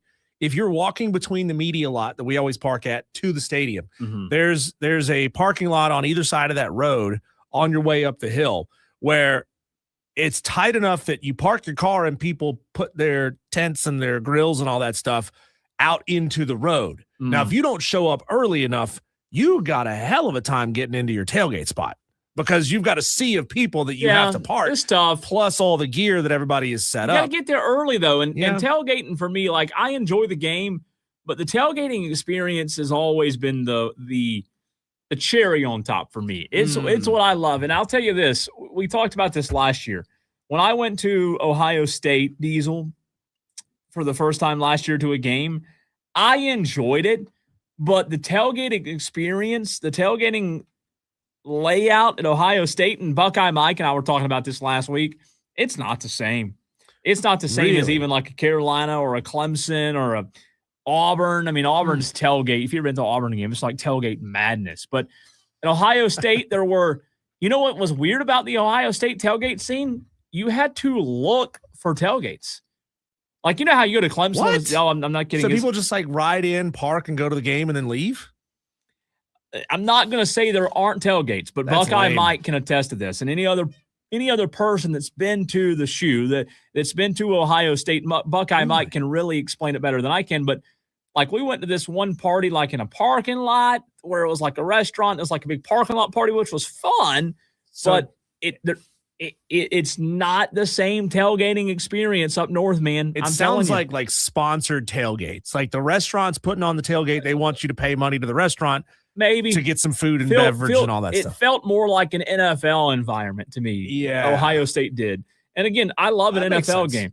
Maybe it's the cold. Maybe people don't like bringing all that stuff out when it's cold and the wind is blistering and, you can't pitch a tent. Like, we walked, I'll tell you, from where we parked, we walked probably a mile and a half and never saw a tailgate. God, that's awful. It was weird. That's awful. It was so weird. But see, Michigan's the exact opposite because I went to a Michigan game and they have the golf course that runs, I guess, perpendicular to the stadium, from where the end zone is, perpendicular to that, across the road. And so you've got wide open green spaces with hundreds of tailgates out there, and it was incredible. I would like that. Dan B said, I've been to the largest tailgate ever when I lived in Jacksonville, didn't even go to the game. And see, that's the way I am. If the tailgate's good and there's people staying, I'll watch the game right there. I'm fine. Yeah. Like, I love a good tailgate. It's just the environment for me. There's been a few that I went to the tailgate with tickets and never made it into the game for some reason. Yeah, I get it. I'm a go big, want to be around people. I love tailgating. We do, dove season's around the corner, not to turn this into a hunting show because that's on Saturday mornings, but you get Springer calling in and you'll never get him no off the doubt. phone. But dove hunting, Diesel, if you ever been dove hunting, it's like a tailgate before, like a lot of people tailgate before they go hunt on Labor Day weekend. It's just the camaraderie, the camaraderie, the fun. It's just fun being together. Well, I got a shotgun and bird shot. Maybe you call me that time. Good. You didn't call me last time for the fish fry. Maybe you'll call me for the dove hunt. Well, you got a better chance with a gun and bird shot. Okay, that was number one. And then what was number two? Do you like to cook on site or do you like to cook ahead of time? Because not all tailgates, and I guess this sort of ties into the go big thing. Big stadiums with night games, people will bring out and like cook whole hog right there on a big smoker. What do you think it's like in Baton Rouge? Not everybody can do that, right? I get it. Not everybody can do that. So if you're going to do like barbecue, a lot of people will smoke it ahead of time. They'll have it packaged up, ready to go. You just bring it out, serve it, take the aluminum foil off the top, serve it and go. So would you rather cook on site the burgers and dogs on the grill in real time or get all of your prep done in advance? Earlier I said cook on site, but I think you really have to have a mix of both. I think you have to have a good mix of both. You want like a lot prepared already, your chips and your dips and your sides and all that stuff prepared already. Right. But the last tailgate I went to was SMU Clemson. They smoked. So it was like on site, smoked meat.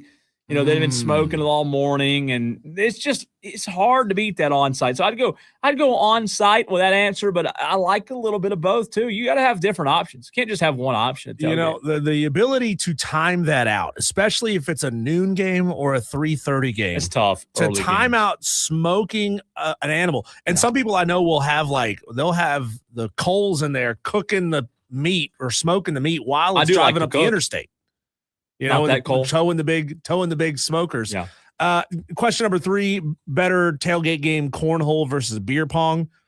Or 20 years ago, me would say beer pong 1,000 times over. Now it's cornhole. Or, just the old throwing of the football is a good one too. Just the old tossing the pigskin around. You gotta watch where you throw it though. People are litigious nowadays. They're one.